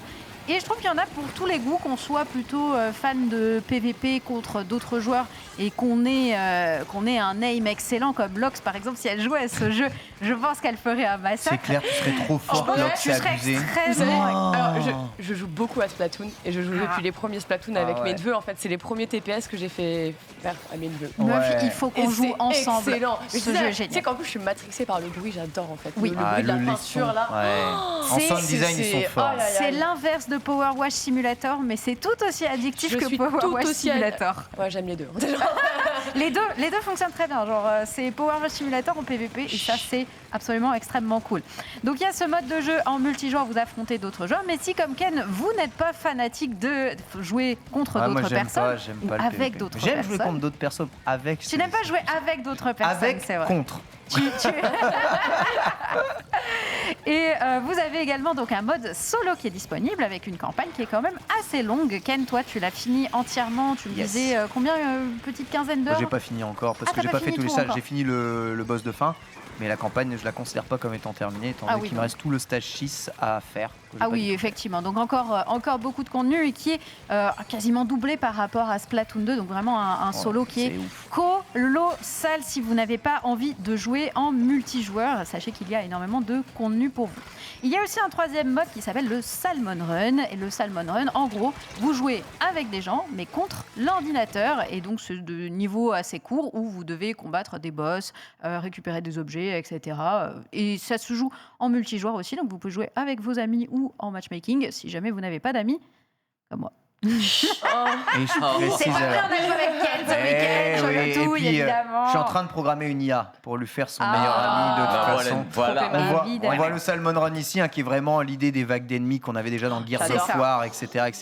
Il y a un quatrième mode de jeu un peu petit, c'est le combat de cartes de territoire. Oui, aussi. Vous avez dans le jeu. Incroyable. T'as joué un petit peu à ce mode de jeu ? J'ai joué un peu à ce truc, c'est très rigolo. C'est de la guerre de territoire, mais vous avez des cartes qui peignent des cases. Il faut à la fin avoir repeint le plus de cases que votre adversaire. C'est super bien pensé. J'ai pas encore été dans ce mode de jeu. Moi, je t'avoue que je passe ma vie dans le hub central qui est absolument merveilleux. Il y a une belle évolution du hub.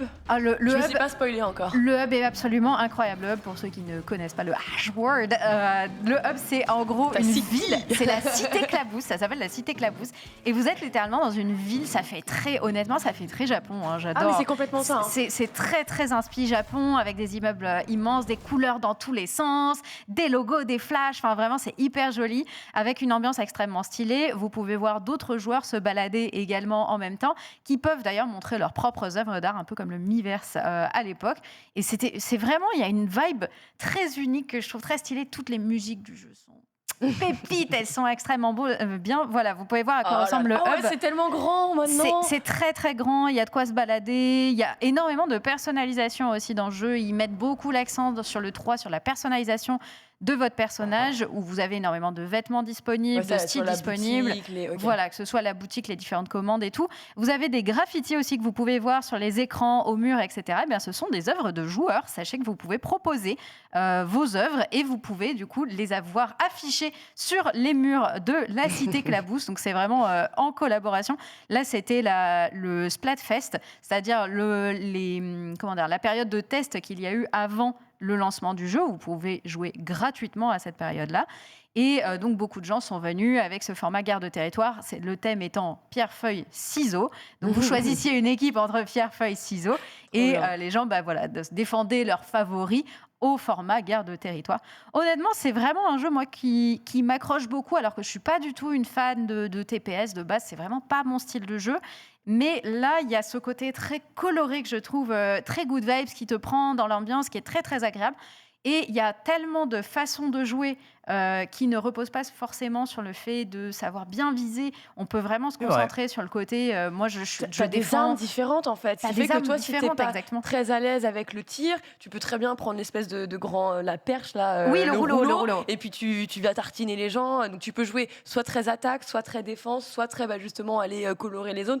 Donc, c'est vrai que ça peut s'adapter. Et du coup, tu peux te faire une équipe un peu de tout âge et chacun a sa façon de faire. Complètement. Moi, je trouve que c'est un jeu qui est extrêmement complet pour tout type de profil différents. Tu vois, pour des fans de TPS, ils vont s'éclater sur la partie multi avec des snipers, des trucs comme ça. Et autant juste des gens qui veulent jouer en mode casu, il y a quand même beaucoup d'armes qui sont plus casu, qui permettent de s'amuser. Surtout que, franchement, la maniabilité est vraiment excellente. Le truc au gyro, alors au gyro, pour ceux qui ne connaissent pas, en gros, c'est t'orientes ta manette vers le haut, et ta caméra va aller vers le haut. T'orientes ta manette sur le côté, et ta caméra va sur le côté. C'est un peu perturbant au début, quand on n'a pas l'habitude. Comme la télécommande LG, Pépé. Franchement, ça passe Bonne année, bien. Ken. Il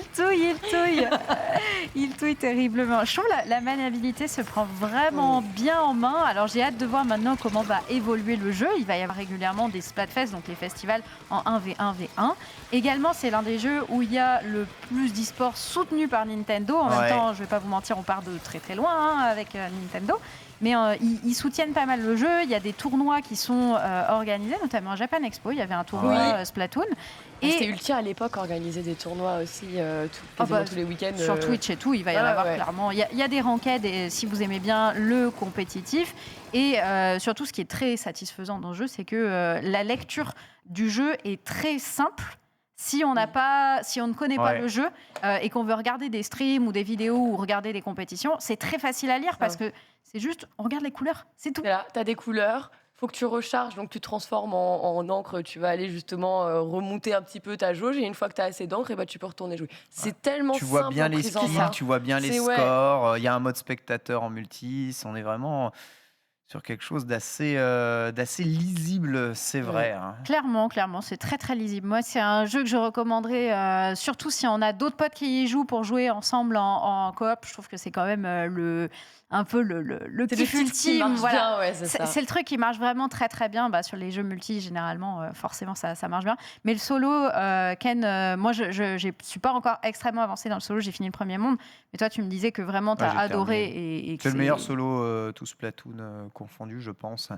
Ils ont bien... C'est très Nintendo, hein, c'est-à-dire on fait varier énormément les situations, les gameplays, pour te donner l'impression de ne pas vraiment jouer à Splatoon quand tu fais le solo, parce que parfois c'est pas juste repeindre qui compte, c'est résoudre des énigmes, c'est trouver un chemin dans un labyrinthe, c'est réussir un défi, récupérer des objets, et évidemment, et tu as plein de trucs cachés au niveau de tous les stages, avec une difficulté bien gérée, et puis c'est pas linéaire, tu peux faire tout dans le sens que tu veux, donc c'est vraiment, c'est vraiment assez cool de ce côté-là, globalement un jeu gavé de contenu. Clairement. C'est bizarre de voir que certains jeux comme ça, tu vois, sont vendus 60 € chez Nintendo et te vendent le même prix des jeux qui n'ont pas le 5e du contenu de Splatoon. Tu vois, Mario Striker. Mais par exemple, mais c'est ouf, je sais pas comment Nintendo se dit, comment ils comparent un jeu avec un autre jeu. Ils comparent pas. Des fois, non, ils comparent pas. Des fois, quand tu regardes, tu te dis mais c'est pas possible, les gars. Enfin, ça n'a pas la même valeur. Ça n'a complètement pas la même valeur en termes de gaming, ça n'a pas du tout la même valeur. Donc c'est dommage. Ils doivent bien le savoir sur les temps de développement de leur jeu, hein, de toute façon. Hein. C'est très étrange. C'est vrai, c'est très étrange. Mais en tout cas, si vous hésitiez à l'acheter et vous vous disiez est-ce que ça vaut vraiment son prix ? Oui, ça vaut son prix. Vous avez pour votre argent, c'est vraiment un jeu très complet sur lequel vous allez probablement vous amuser. Merci Sunday. Je sais que t'es pas très jeu vidéo, hein, Pépé, mais je mettre suis des curieux. couleurs dans du post-apocalyptique. Est-ce que c'est déjà arrivé ça dans le cinéma, à voir comme ça des trucs aussi flashy alors qu'on parle d'un jeu post-apo? Des couleurs flashy en cinéma, c'est une city, mais c'est de travailler et on retravaille derrière. C'est super triste. Tu m'as pas parlé de la partie artistique, mon petit Kenshune. Tu m'as dit, est-ce qu'il y a au cinéma quelque chose où on fait du flashy? Ouais, il y en a. En étalonnage, tu peux faire ce que tu veux. Ouais. Donc, parce que maintenant, tu tournes en numérique, tu pousses ce que tu veux en post-prod, tu peux flasher de tous les côtés. C'est le but de la manœuvre. Tu regardes le 5e élément, c'est comme assez coloré. C'est comme si tu avais des M&M's que tu balançais sur l'écran. C'est vrai. C'est des choses qu'on peut faire facilement maintenant. Même avant, avec le Technicolor flamboyant. Tu regardes Laurence d'Arabie qui a été tourné en 110 mm. C'est un monument de colorimétrie, Laurence d'Arabie. C'est hallucinant. Magnifique. Bonne année. Bonne année, évidemment. Tu m'as lancé avec une phrase, je fais 12 tirades derrière. Bonne année à Laurence d'Arabie, évidemment. Voilà, Splatoon 3, c'est disponible sur Switch et je crois que ça avait pris 17 sur JV. Oui. Nous, chez les Amiibo, on a adoré aussi dans Starter. On va enchaîner avec le récapitulatif de l'actualité. C'est l'heure de la Select, il est 13h01. Oulou.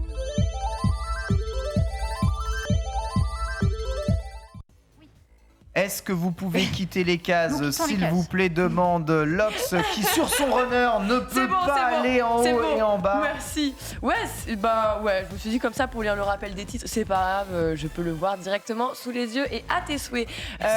On va faire justement ce fameux rappel des titres, on le rappelle, oui, au début d'émission. Qu'est-ce qui s'est passé exactement? On a parlé du jeu préféré de notre Pépé Garcia, les Sims 4, qui sont désormais gratuits. Pépé est ravi, Pépé économise, sans les extensions bien sûr. Un ordinateur, lui, qui a été créé dans Minecraft pour jouer à Minecraft. Oui, c'est le Minecraft Session, on vous en a parlé aujourd'hui. C'est peut-être un test qui arrivera, peut-être que vous allez aller découvrir tout ça. Et on a terminé avec un joli petit sujet. Cette fois-ci, c'est encore une fois Pépé qui nous a donné de l'inside. On avait des backstage puisqu'il en a parlé de la 3D au cinéma et de son avenir. Mais avant d'évoquer l'avenir, bien sûr, on en a parlé. On est revenu sur le passé avec James Cameron. Et il semblerait que Pépé ait eu quelques accès intéressants. Ne manquez pas ça. Il a serré la main, il a dormi avec lui. Voilà. Je ne dors pas. Ne dis pas. Les gens doivent aller regarder et découvrir tout ça. C'est notre trou. C'était de la calomnie. C'était beau. Fake news. This is fake news. This is fake news. Bon, en attendant, on a des vraies news aussi du côté de la Select, à commencer par une sortie mondiale confirmée pour, vous pourrez l'appeler comme vous voulez, mais je vais quand même vous donner le nom complet. Infinity Strash Dragon Quest The Adventure of C'est beau, moi, je trouve. En même temps, ça. Oui, c'est mélodieux. Il y a une petite On a mélodie. on a envie d'y aller. Infinity. Trash. Ah oui, parce que je me disais la poubelle de l'infini, genre c'est osé comme titre quand même. C'est l'onomatopée Oui. Là. Ok, merci. Le manga s'appelle Dragon Quest, la quête de Dai, voilà, et le jeu c'est Infinity Strash. Très bien. Exactement. Merci de cette alors, précision. pourquoi on vous en parle aujourd'hui? C'est parce qu'on a une bonne nouvelle à ce sujet. Si vous êtes déjà fan de la franchise, oui, une sortie mondiale est bien prévue en simultané partout dans le monde. Ça fait plaisir. C'est Fly, oui. Ah oui, enfin.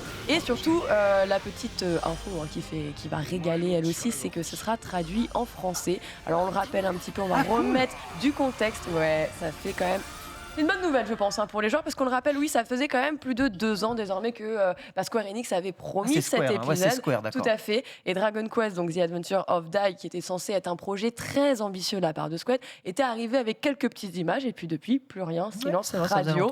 Entre-temps, on a tout de même eu une version mobile de Dragon Quest The Adventure of Dai. Cette fois-ci, c'est avec l'épisode Heroes Bound, et donc lui, il est sorti très bien, mais on n'avait toujours pas de nouvelles du côté de l'action RPG, quand même très attendu, qui est censé donc vous proposer d'incarner Dai en retraçant évidemment tous les événements qu'on connaît déjà un petit peu dans le manga, sauf que là ce sera pas le seul personnage jouable puisqu'il est évidemment accompagné de ses petits compères de toujours, et justement on est censé en apprendre plus lors de ce TGS, on le rappelle, il est actuellement en cours. On a un live qui arrivera donc le 18 septembre. J'espère que vous êtes des Yes Lifers si vous adorez cette franchise puisque ce sera à 6h du matin.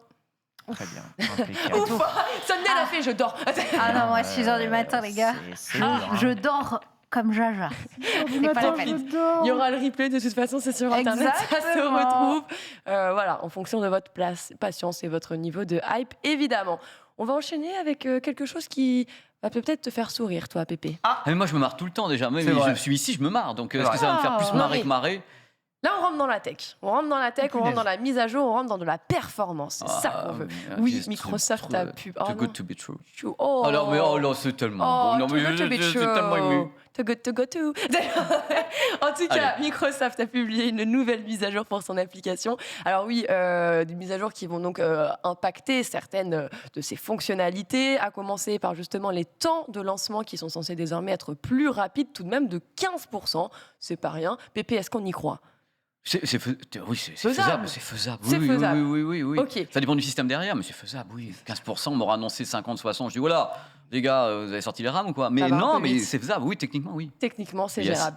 Et justement, on revient aussi sur la capacité à estimer le temps, la durée d'un jeu, le temps que va vous prendre un jeu. C'est vrai que c'était l'une des informations qui n'était pas forcément disponible en allant et en consultant donc l'application Xbox sur PC, je le rappelle, attention. Justement, l'estimation du temps d'un jeu donc, est réalisée en partenariat avec How Long to Beat. Ça, c'est cool. Il y a l'intégration à How Long to Beat. Oui, exactement. Donc, How Long to Beat, si vous ne connaissez pas, c'est un site justement qui est spécialisé et qui est basé justement sur des retours faits par les joueurs et la communauté des jeux, justement, pour vous donner quelques informations supplémentaires sur la durée d'un jeu. C'est super génial. Sachez que ceci, ça se monnaie. C'est pas quelque chose vous allez soumettre justement ces informations. Le site How Long to Beat a dû, à mon avis, créer un partenariat parce que eux, ils ont la base de données et Microsoft a acheté cette base de données pour l'intégrer dans son truc. C'est souvent le cas. Je sais pas si vous voyez, souvent vous voyez les horaires de cinéma Allociné sur Google. C'est quelque chose qui se monnaie entre Allociné et Google. Oui, tout à fait, c'est une vraie valeur. Même si tu réactualises, chose que vont faire souvent les Google Guides, si tu réactualises les pages d'information de Google, et pareil, tu vas commencer à gagner de l'XP qui après va varier sur une rémunération par la suite. Du coup, très très bon partenariat. Effectivement, c'est un vrai partenariat. Du coup, vous avez donc la possibilité avec How Long to Beat d'aller soumettre des horaires, vérifier justement tout ce qui a pu être dit pour confirmer les informations sur les forums et bien sûr les critiques, les retours venant directement des joueurs et de leur communauté. On a également un autre petit point ajouté à tout ça, c'est The Xbox Wire qui a ajouté donc la petite note. Microsoft en gros a apporté donc pas mal d'améliorations aux pages en détail de jeu, mais il va aussi désormais permettre de visionner les bandes annonces, les captures d'écran. Ça c'était des choses qu'on connaissait typiquement sur des plateformes comme Steam, mais qui n'étaient pas disponibles et accessibles avec l'application Xbox sur vos PC. Et du coup, vous aurez désormais, en plus de tout ça, une description de jeu. Donc on commence à affiner, justement, même peaufiner ce qui a été mis en place. Et donc, ils ont réitéré leur engagement concernant l'amélioration des performances et de la fiabilité de l'application. C'est le directeur d'ailleurs de gestion des produits et de la plateforme qui est revenu là-dessus en disant voilà, ça c'est fait, c'est officiel, c'est mis à jour dès aujourd'hui et c'est pas terminé. Est-ce qu'on pourrait aller encore plus loin, justement, Pépé? Là, on a parlé de 15% d'augmentation, justement, sur le lancement des jeux. Jusqu'où on peut aller là? Non, il faut savoir que je peux pas estimer ça. Bien mais sûr. Le cristal, il est là, mais pas. Voilà. Mais tu es notre génie, Non, it is not true. It is not true at all.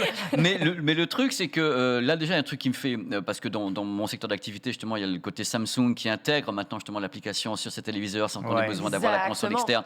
Et je sais que Samsung tanne, en général, assez les gens qui travaillent avec eux pour avoir des améliorations logicielles et autres, parce que, voilà, c'est comme ça. Le firmware est important. Bah oui, c'est super important. Donc, je pense que, de toute façon, n'importe comment, quelle que soit une entité comme Xbox ou autre, ils ont tout intérêt à accélérer ce genre de choses. Les bandes annonces, je ne savais même pas que c'était pas possible. Non, je pensais que c'était de vous à moi, je pensais que c'était intégré. Et ça, c'était vraiment dommage parce que vraiment, tu vois, arrive dans le Game Pass, tu as juste le nom avec la jaquette et en fait, tu sais pas exactement. Je pensais que c'était vraiment intégré. Je suis surpris que ça soit pas dedans. Bah moi, je suis contente que ça le soit maintenant. Parce que, mais je vais te dire, moi, en tant que mec qui adore ça, je vois pas où est la limite. Je veux dire, sky is the limit dans ce cas-là, parce qu'on peut vraiment toujours accélérer. Moi, je pense que c'est l'accès à toutes les fonctions qui peut être accéléré. Il y a des fois, tu rames de tous les côtés. Je crois que les gens, en 2022, même en 2020, n'acceptent plus que ça rame, que ça mette du temps, du machin, du truc. On est de plus en plus, tiens, t'appuies, ça part. Et c'est pareil sur Apple Music ou n'importe quoi, on n'accepte plus la latence. Alors, c'est vitesse SSD, quoi. Oui, c'est instantané. Vitesse SSD, on est avec la 5G, on est avec la fibre.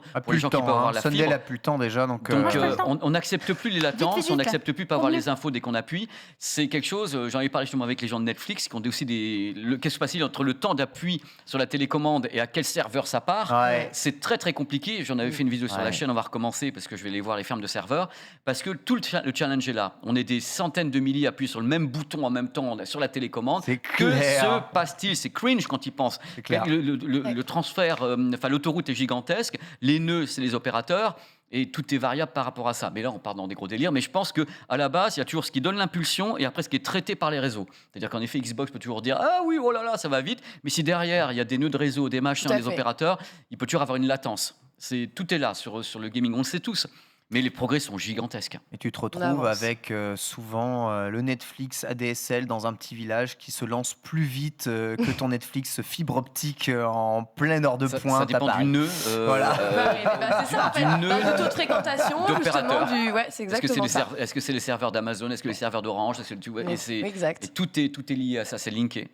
Après, de toute façon, ils n'ont jamais augmenté leur bitrate Netflix. Donc ils sont passés à 18 là. 18,7 la semaine dernière sur 2 trucs.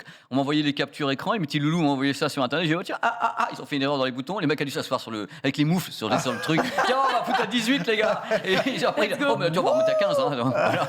C'est des trucs de fouf. Bon, on va d'ailleurs enchaîner sur Netflix, une transition un petit peu toute trouvée et toute faite par notre ami Pépé. Justement, le retour. Alors, est-ce que vous connaissez ici quand même le To-Doom 2022? Enfin, le To-Doom. Je connais. Tout court, le To-Doom. To-Doom. Tu connais? Voilà. To-Doom. Je connais le son. Mais est-ce que tu connais le To-Doom? Non, je connais pas le To-Doom. Le To-Doom? Le To-Doom 2022, tu as entendu parler. Peut-être tu as même entendu parler des précédentes éditions. Moi, j'ai pas entendu parler du To-Doom, c'est quoi? Tu n'as pas entendu parler du To-Doom? Alors, c'est Netflix. Non, bien sûr. C'est un événement justement organisé par Netflix. C'est un événement. C'est un événement dédié, événement virtuel dédié aux fans et à la communauté Netflix. C'est du lourd. C'est du costaud. Hollywood rêve d'un plateau comme ça. Hollywood en rêve et Hollywood le fera peut-être un jour. Mais en attendant, c'est Netflix. Ils sont tous là pour l'amour de la plateforme, évidemment. Pour l'amour du cinéma et des séries et du streaming et de l'accessibilité et de l'augmentation des prix.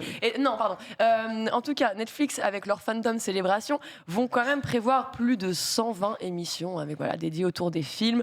On a 63 spectacles de prévus avec des films et plus de 6 jeux autour de tout ça. Alors, on a les éditions, donc forcément, c'est prévu avec des pôles, on s'en doute. On a les États-Unis, l'Europe, l'Amérique latine et aussi de nouvelles annonces qui sont prévues pour le Japon, puisqu'on aura une prochaine série coréenne qui devrait elle aussi être révélée au cours du Tudum.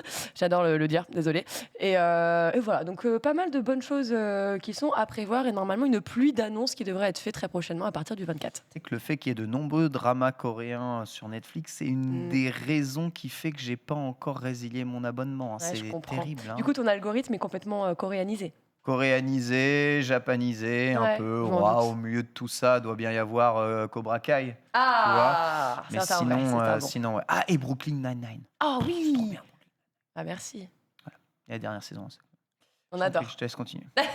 Non, mais c'était à peu près tout. On n'a plus rien à rajouter là-dessus. On vous débriefera ça. Et puis, je me doute bien que sur No Spoil aussi, on reviendra sur les annonces majeures de ce Tudum Event. On va enchaîner toujours avec, alors, presque du cinéma, puisque c'est un homme qui rêve de cinéma. C'est un homme un peu de cinéma. Oui, on va vous parler de Kojima. Kojima Production qui commence à teaser son prochain jeu. Alors, prochain jeu, vous l'avez peut-être déjà un peu vu s'illustrer. Il a peut-être légèrement leaké sur les internets. Mais bon, ça, c'est l'habitude. On est dans un milieu qui se le permet. En tout cas, une petite mise à jour qui s'est faite sur le site et qui affiche désormais un portrait, le portrait d'une femme. Alors, une femme dont on ne voit pas le visage, son visage est caché. Et comme vous pouvez le voir inscrit sur son visage, Who am I, qui suis-je Eh ben, nous, on ne le sait pas.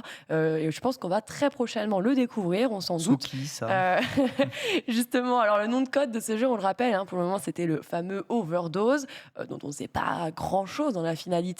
Mais bon, il s'agirait quand même du nom de jeu qui est développé donc en exclusivité chez Xbox avec Hideo Kojima, bien sûr. C'est toujours des rumeurs. C'est ce truc-là, d'accord. Pincette rumeur. Alors certains, d'ailleurs, toujours sont des rumeurs, prétendraient qu'il s'agirait de l'actrice Margaret Qualley, qui est une actrice avec laquelle il a l'habitude de travailler. On l'a d'ailleurs revu sur Death Stranding. Et justement, en continuant un petit peu sur ces spéculations, sur tout ce qui pourrait arriver autour, voilà, on a des noms qui tombent, mais on a aussi une plateforme et des possibilités. Parce que, alors, moi, je suspecte plutôt Kojima d'être sur plusieurs projets à la fois. Un peu plus VR, accès cinéma avec du photoréalisme et peut-être d'autres types d'expériences. En tout cas, on sait sa passion pour le cinéma et son envie, en tout cas, de se rapprocher de l'industrie. Et justement, on a une petite photo avec de la VR. Je ne sais pas si notre ami Borvo peut nous l'afficher, mais on a ce petit tweet qui est tombé et qui te met en avant certaines petites choses. Voilà, évoquant le TGS, des annonces qui devraient tomber, un site qui se met à jour le jour du lancement du TGS. Bref, c'est le PSVR 2, les ça Kojima enthousiastes, non. D'accord. non, mais merci, je ne savais pas. Non, c'est pas ça. Mais justement, on a certainement pas mal de choses à découvrir dans ces TGS, prochains jours. Au TGS, c'est tout de suite, c'est maintenant. On vous en reparle. En tout cas, les Kojima enthousiastes doivent être en feu jusqu'à ce que ça tombe. Ouais, petit point, Pépé, là, le jeu vidéo qui veut faire du cinéma, est-ce que tout le monde ne doit pas rester à sa place ? Est-ce que c'est une bonne chose ? Alors, sincèrement, là, tu tombes sur quelqu'un qui accepte complètement le truc. Ouais. Sincèrement, ouais. Moi, je me suis mis dans la tête que déjà pour moi, même si je suis pas un joueur comme vous, si je suis pas un mec qui passe son temps avec une manette parce que j'ai d'autres choses que je dois faire dans ma life, mais le truc, c'est que j'ai jamais trouvé qu'il y avait un problème entre de l'art et de l'art. Que déjà, il y a des passerelles. Je vais être méchant, mais pas méchant, je vais être réaliste. On est quand même dans un putain d'univers qui est interactif. Je vois pas où est le problème de l'art avec de l'art. Je te rends compte que le jeu vidéo, c'est tu mixes la musique et le cinéma. Mais pour moi, on offre aux gens du divertissement. Que ce soit du divertissement avec des gens qui sont en train de jouer, que ce jeu soit adapté, qu'ils soient un Last of Us 2025 au cinéma avec machin et trucs. Je me dis, mais go ahead, les gens ont besoin de divertissement. Je ne vois aucune barrière, je ne vois que des passerelles. Alors, deuxième question, est-ce que le jeu vidéo, selon toi, fait du bon cinéma ? Disons que les thématiques de jeux vidéo, moi il y a des jeux vidéo, même si je ne joue pas avec, où je vois les synopsis, je dis, ah ouais, ça fait un film. Donc si tu veux, quelque part, je pense que tout ne peut pas faire un bon film, parce que tous les jeux n'ont pas un synopsis qui permet d'aller aussi loin, mais quand il y a des synopsis justement comme The Last of Us ou des trucs comme ça qui moi m'ont beaucoup marqué, je dis mais le cinéma c'est une évidence. Et d'ailleurs regardez la façon dont sont faits les jeux depuis quelques années, vous avez carrément des intros, c'est cinématographique. On n'est plus sur quelque chose. Dans nos jeux. On n'est plus sur un clivage, on est sur de l'art, du divertissement. On a des voix d'acteurs de cinéma qui viennent doubler les jeux. C'est fini. On est sur quelque chose d'ouvert à tout le monde et bravo. On avance. Pas de clivage. Sunday, plutôt gameplay, plutôt cinéma ou jeux vidéo.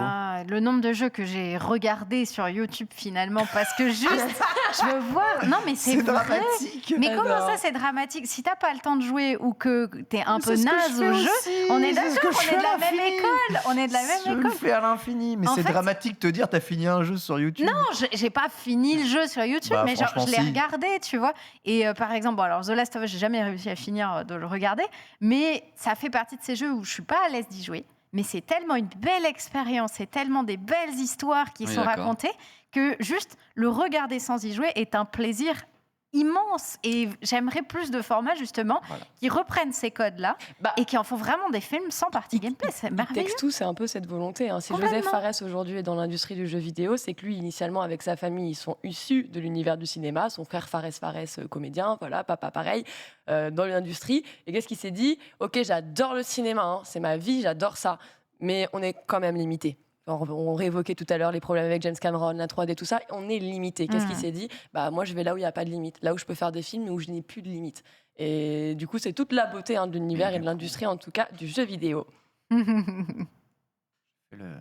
Le Crab. Le bouquin. Ah oui. Hakim. Oh, comment il s'appelle? Hakim, The Book of Love. The Book of Hello. Love. C'est trop drôle. Il est trop drôle. Ce personnage est du grand cinéma. super On drôle. montrera Pépé, tu vas voir. Tu vas adorer. On enchaîne avec le reste de la clip. Enchaîner, bien sûr, avec toujours un peu de cinéma. Écoutez, il y a beaucoup d'actualités ciné aujourd'hui. Et c'est quand même pour notre plus grand plaisir, puisqu'on vous parlait du Touloum avec David Harbour, qui sera présent. David Harbour, vous savez, c'est ce grand comédien que vous avez vu dans... Comme Pearl Harbor. Harbour. Ouais, un peu, ouais. Ça n'a pas de rapport, je pense. Mais, mais oui, c'est bien ça. En tout cas, on le connaît dans beaucoup de films. Dernièrement, vous l'avez surtout revu dans Stranger Things. Eh bien, écoutez, il semblerait qu'il vient de signer un contrat, cette fois-ci, avec Sony. Et il va intégrer le casting d'un film qui est en préparation, qui va bientôt être en production. C'est Gran Turismo. Mais arrête, il va arriver sur Gran Turismo. Et le projet derrière Gran Turismo... Alors, au début, j'ai fait un peu genre...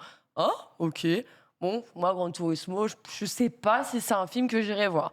Et en fait, j'ai commencé à regarder le scénario et le script, j'ai fait mais lourd, en vrai, j'aime bien. J'aime bien ce qui se passe. En gros, un film inspiré d'une histoire vraie. En gros, vous allez suivre les aventures d'un adolescent, un joueur qui va faire donc ses débuts sur le jeu Gran Turismo et qui va donc finir par réaliser son rêve quelques années plus tard en remportant donc une série de compétitions avec...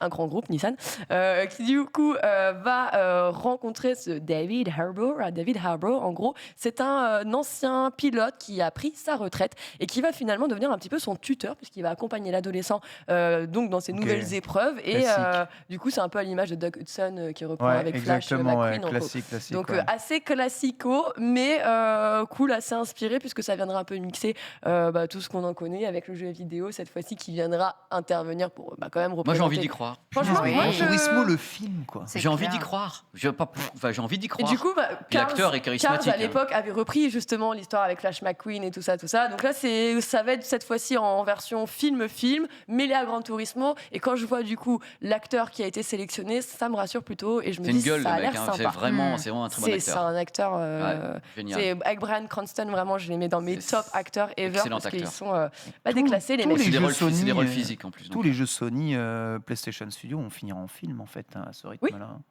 Un truc de quasiment. The Last of Us en série, Uncharted, c'est déjà un film. La Gran Turismo, tu me dis c'est un film, mais il y a Ghost of Tsushima qui est déjà en préparation aussi en film. Ok, donc c'est produit dérivé à gogo, quoi. C'est ça.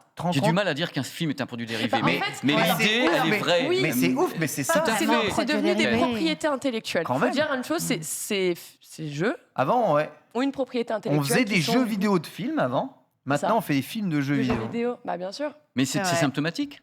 Mais c'est bien que ça passe dans les deux sens. On a adapté des livres, donc oui, forcément, ça va dans tous les sens aujourd'hui. Et tant mieux. C'est bien. Et tant mieux. C'est bien. Clairement. Ça prouve que les gens, justement, ne sont pas figés sur un truc et peuvent passer comme ça d'un art à l'autre. Moi, je trouve ça va dans un sens ou dans l'autre. C'est bien, quand c'est des bons films. Oui, mais l'art est subjectif. Après, tu sais que je me dis... Une grosse merde, une grosse merde. On peut se regarder Ghost Rider 2 ensemble, si tu veux. J'ai pas envie de canner, monsieur. J'ai pas envie de canner. On trace, on va partir sur code. Oh, désolé. Tu me rappelles un mauvais souvenir en même temps. Ah ouais. Oh, c'est affreux. On va partir sur une collaboration avec des sneakers. Oui, alors je vais vous parler de The Shoe Surgeon. Je ne sais pas si ça vous parle. Le chirurgien de la basket. Vous n'avez jamais entendu parler de cette légende? Ah si, je crois il fait plein de collaborations avec tout, je crois que je l'ai vu sur Disney+, dans un reportage sur les sneakers de Jeff Goldblum. Ouais, moi-même on en a déjà parlé loin, je sais, anciennement. C'est vrai, je l'ai déjà vu. Écoutez, belle ou pas, bonne petite nouvelle en tout cas, petite collaboration qui donc se fait entre Activision, plus particulièrement Call of Duty, Modern Warfare 2 et donc Dominique Cambrion, puisqu'il a aussi un vrai prénom derrière le pseudo, on vous rassure. En tout cas, qu'est-ce qu'ils se sont dit qu'ils allaient lancer? Tout simplement une collection qui va sortir directement et qui sera totalement inspirée donc de In the Deep de Modern Warfare 2. En gros, alors, on a plusieurs paires. Une première qui est dotée donc de néoprène noir résistant à l'eau. En fait, le but c'est d'avoir les chaussures les plus tout-terrain et les plus proches et similaires de ce qu'aurait pu te mettre le jeu en situation. Et donc là, on te le fait dans la vraie vie. Mais à la base, c'est quoi? C'est des Doc Martens? C'est quoi? Les Caterpillar. C'est des Caterpillar. C'est quoi la base avant qu'elle soit modifiée? Le plus solide, c'est Caterpillar. Ouais, j'avoue. Il n'y a pas de marque. C'est ce que j'allais dire. Moi, je n'ai pas vu la marque. Quand je l'ai vu, j'ai fait c'est des Salomon. Ça, c'est pas Doc Martens. On aurait dit des Salomon quand je les ai vus au début. Et alors, je vais vous expliquer, il n'y a pas forcément de marque. En tout cas, j'ai que les matières, les textiles. J'ai l'impression que ça a été vraiment fabriqué parce que pour le coup, ils ont même utilisé des tissus de parachute. Genre, vraiment, ils sont dans le délire résistance, quoi. C'est ça. Genre, en gros, c'est le but. Résistance à l'eau, haute résistance en fait dans toutes les situations, tous les types de situations. Coquets, donc. Vraiment la force de qualité militaire. Elles sont coquées. Je pense, ça doit être coquet, comme des chaussures de sécurité, forcément sur le bout avec les orteils. Du coup, on a une entrée avec une glissière. Donc, tu as même un mode nuit et jour avec un interrupteur on et off. Ça va très loin. Du coup, donc un mode nuit comme je vous le disais. Et du coup, pour la paire Warzone 2.0, du coup, c'est vraiment adapté à ce qui va être annoncé ce soir. On le rappelle d'ailleurs, on sera en direct sur le stream. C'est vraiment The Call of Duty Next. Ils se sont dit, voilà, on fait cette collaboration en plus avec donc de la soie de parachute recyclée, un talon réfléchissant qui est topé et moulé. Voilà, on essaie de vous sortir vraiment the petite paire pour vous régaler. Le seul petit truc, c'est le prix. Même si vous les aimez pas, sachez que c'est pas grave parce que de toute façon, vous ne pourrez pas les acheter. Super. Bah non, vous pourrez les gagner en fait. Ils vont les faire remporter pour les personnes qui vont suivre justement ce soir. C'est pas mal, C'est bien. C'est ça. C'est à remporter. Vous pouvez suivre le live stream et du coup, possibilité de remporter cette paire, voilà, construite. Donc forcément, paire unique, vous savez, édition limitée totalement. Moi, je trouvais ça sympa. Je me dis, c'est ok, c'est un petit plus, c'est optionnel. T'aimes bien les sneakers, t'aimes bien Call of Duty. Un petit peu. C'est vrai que ça m'a parlé. Désolée, c'est peut-être pour ça que je l'ai glissé dans la select. Elle est plutôt la cible. Je suis c'est dommage dans Call of Duty d'être la cible. Il faut pas être la cible dans Overwatch 2 non plus. Oh, t'es trop bon avec Call. Je te rappelle le jour où tu m'as fait le jeu de mots avec ma première heure de Call et que t'as appelé ça Call of Duty. Première Call of Duty. C'est magnifique. C'est un génie. C'est un génie. C'est son métier. Dès qu'on parle de Call, je regrette qu'il ne joue pas parce que vraiment, c'est un champion. Bref, allez, on va terminer avec notre petite breaking news. C'est notre Select by Sunday, celle-là. Et elle est magnifique puisque oui, Sunday a eu l'œil juste avant le début de l'émission en disant « Hé, t'as vu ça là ? Overwatch 2, TGS, boum, ils ont glissé leur nouveau champion glissé au TGS, vous vous en doutez. Peut-être qu'il y a un petit rapport avec le Japon. Le Japon, oui, tout à fait. Totalement. Oui, on a le Kiriko qui vient de donc être annoncé, un support qui donc va intégrer le jeu, un support, on vous le rappelle, donc il y a le but de soigneur, un healer, donc il va pouvoir soigner son équipe avec ses talismans et du coup rendre la personne temporairement invisible. Lifeline aime ça. Du coup, on va pouvoir justement utiliser ce pouvoir spirituel qui émane donc d'une énergie très puissante. Du coup, c'est plutôt un personnage tiré de la science-fiction avec des horizons assez liés à la science-fiction dans tous les cas, comme on le disait, avec un peu d'ésotérisme mêlé à tout ça. Bonne petite annonce, ça fait plaisir. Les gens sont un petit peu dans l'attente. On le rappelle, le jeu sort le 4 octobre. Exact. Et forcément, on en attend beaucoup. On veut voir les différences, on veut voir ces nouveaux champions, ces nouveaux héros, leur chara-design et une officialisation par-dessus tout. Donc, écoutez, une bonne petite nouvelle tombée comme ça par surprise. C'était le fameux champion où on avait déjà teasé le renard. C'est ça. Le fameux renard qu'on avait vu un petit peu depuis. Je crois qu'elle a été même leakée en vrai. Aïe, non, mais bon, ça n'existe pas. Mais qu'est-ce que je raconte Ça n'existe Comment pas. Un quoi Non, je ne sais pas. Non. Je trouve que j'aime beaucoup. Très beau chara-design. Maintenant, il me fait tout de même penser à un cross entre Mei et Tracer. Un peu, ouais. Un petit peu. Voilà. C'est pas regrettable, c'est deux persos que j'aime bien, mais c'est vrai que quand je l'ai vu, j'ai dit c'est Tracer avec un look plus Mei. Voilà. C'est une kunoichi, elle fait du ninjutsu visiblement. Kiriko, ça doit vouloir dire quoi en japonais? L'enfant de la foudre? Non. Un truc comme ça. Je pense que tu es le seul sur ce plateau qui sera capable. Tu es le seul à pouvoir nous donner une Donc, réponse. quoi que tu dises, on va dire oui. En tout cas, moi, L'enfant de j'aime l'éclair bien. ou l'enfant de la foudre. En tout cas, son inspiration est sympa, on aime bien, et j'en profite pour répondre oui, Overwatch 2 sera free to play. Overwatch 2 sera free to play, incroyable. Et bien voilà, nouveau perso de Overwatch 2. Ça régale et ça termine cette select du jour. C'était ça, la dernière. Formidable, Voilà. merci beaucoup Lox. On va Plaisir. enchaîner tout de suite avec notre grand dossier puisqu'on célèbre un anniversaire incroyable, celui de Blade Runner, c'est avec Pépé.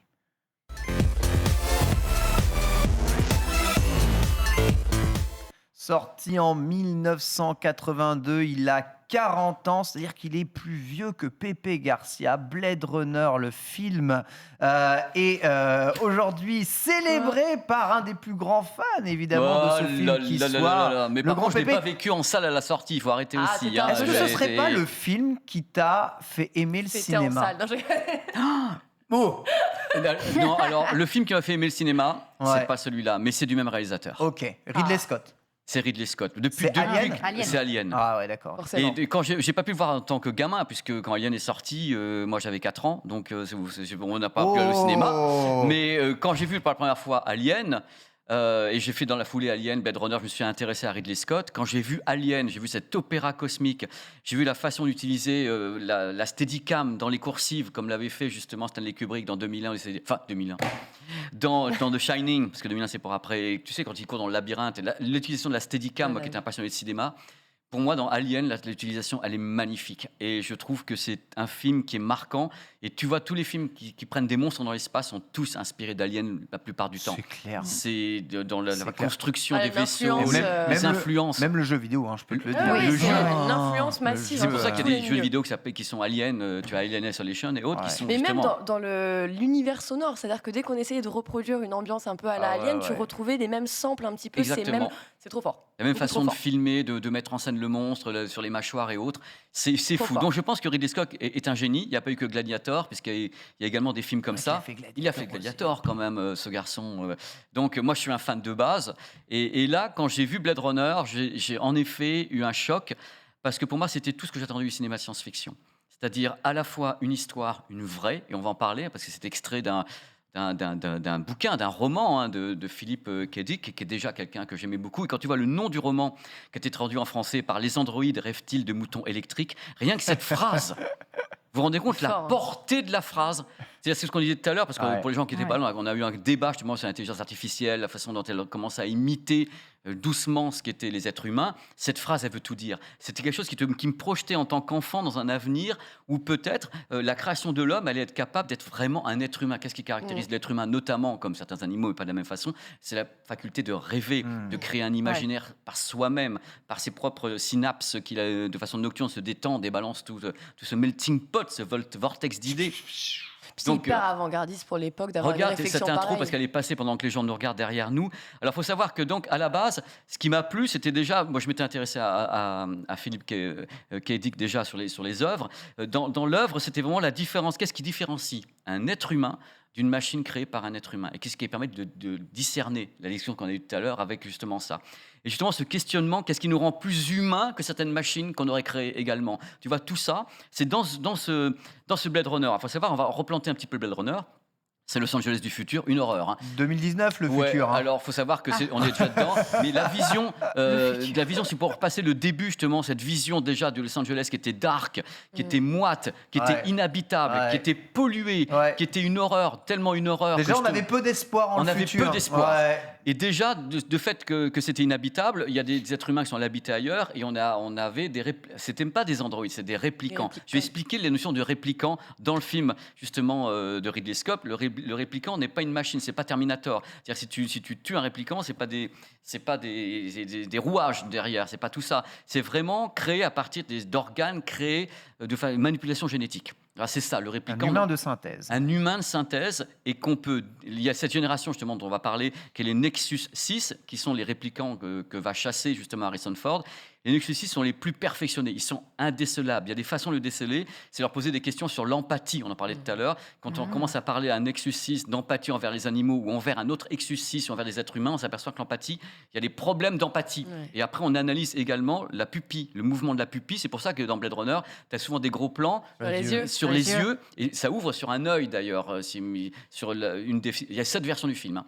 Ça ouvre sur un œil, et justement parce que l'œil c'est le miroir de l'âme, et justement l'âme, les réplicants, et ta sœur, elle balbeur, et tu vois donc déjà c'est un peu moyen de ce côté-là. J'adore les petites punchs au passage. J'adore, c'est qu'il te fait la phase, tu vois, genre il est là sur le truc très, et ta sœur là, donc tu vois. Donc le réplicant, moi ça m'avait fasciné. Il faut savoir que les réplicants, ils s'étaient utilisés pour les basses tâches. Ça explique la suite. C'est-à-dire, en effet, il y avait des réplicants de compagnie, donc je vous laisse deviner, c'était des femmes. Il y avait des réplicants qui étaient pour tous les travaux que les êtres humains ne voulaient pas faire. Et ils ont été expédiés en même temps sur notre planète. Mais il y en a 6 qui étaient revenus dans notre univers. 2 ont été tués et 4 restaient en liberté. Et le rôle d'Harrison Ford, c'était de les retrouver et de désactiver. Mais avant, le rôle justement d'Harrison Ford, c'est de savoir s'il va tuer un être humain ou pas. Donc il faut les détecter. C'est-à-dire les détecter, c'est les attraper et leur poser ces questions et faire le test de l'œil et autres. Et à ce moment-là, il faut savoir un truc très important, c'est que tout le film est sous l'égide, non pas de Skynet, mais ce qu'on appelle la Tyrell Corporation, qui est à la base les créateurs de ces réplicants, avec quelqu'un qui s'appelle Sebastian, qui lui est donc le Godfather de tous ces réplicants, et qui lui vit dans une sorte de tour babylonienne dans laquelle il est protégé parce qu'il sait très bien que le monde ne va pas très très bien. Et c'est la rencontre entre justement Harrison Ford, Sebastian et Rachel qu'on a vu tout à l'heure, parce que Rachel est une création, mais une création qui n'est pas comme les autres réplicants, et c'est une création qui est basée sur l'empathie et l'amour. Et c'est pour ça que Harrison Ford va tomber amoureux de Rachel, qui, je spoil rien, le film a 40 ans, ne sait pas si elle est réellement une réplicante, pas réplicante. Ils lui font le test, et tu as un casting d'enfer avec... c'est formidable. Moi, ce film me touche beaucoup.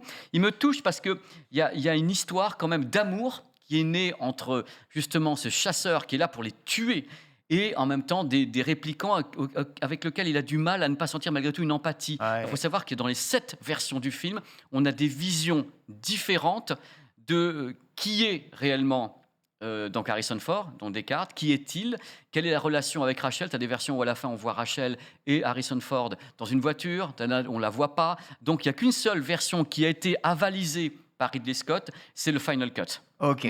Celle-là, si on mate ça, on mate sa vision. Parce que c'est adapté d'un roman. Donc ça passe pas comme le roman alors. Non, mais le roman. Oui, alors Ridley Scott avait répondu, j'ai librement adapté le roman. Ok. Et en même temps, le monsieur, donc malheureusement, m'a pas vu. Si ma mémoire est bonne, Philippe Kédé n'a pas vu la fin. Il est mort juste avant, genre 30 jours avant, un truc comme ça. Il avait dit qu'il avait adoré le truc, que c'était une adaptation qui était très libre, parce que moi j'ai lu à l'époque tous les interviews, j'ai lu les bouquins. Je vais vous faire passer en même temps.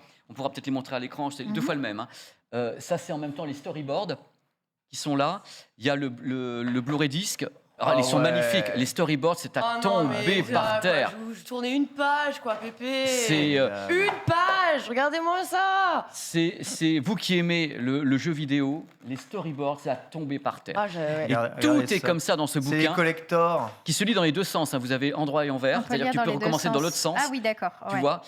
Oui, là j'ai les storyboards. D'accord. Il y a tous les sens. On voyait dans les films. Heureusement que tu me l'as pas donné au début d'émission, hein, parce que et donc l'idée de base, c'est que c'est pour moi un film qui a tout en même temps. C'est-à-dire, il a également la réalisation visuelle. Alors, il faut savoir, maintenant, je préviens un petit peu les petits loulous en régie, on va parler de quelqu'un qui est pour moi un génie complet. Il s'appelle Douglas Trumbull. Vous ne connaissez pas son nom. Pour moi, c'est le papa des effets spéciaux.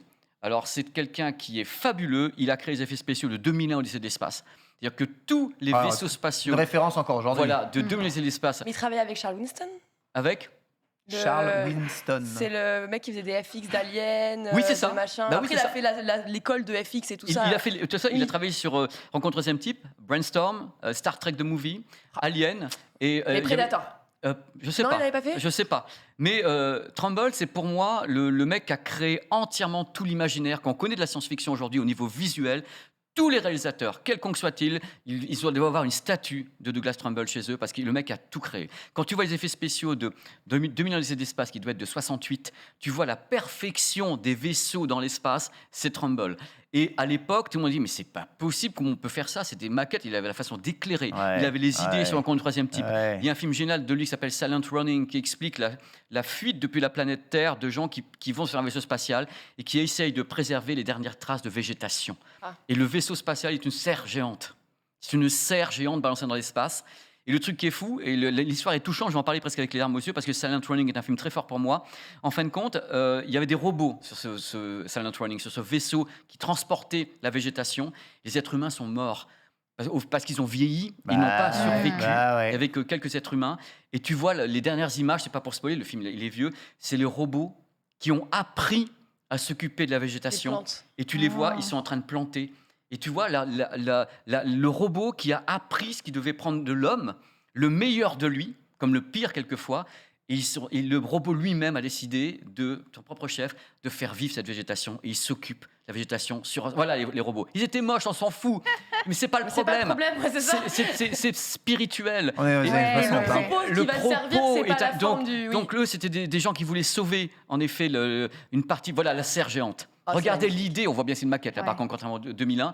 Sur cette serre, voilà, ils sont tous dedans, ils ont préservé une partie de notre écosystème et les êtres humains n'ont pas survécu. Et les robots ont pris le relais.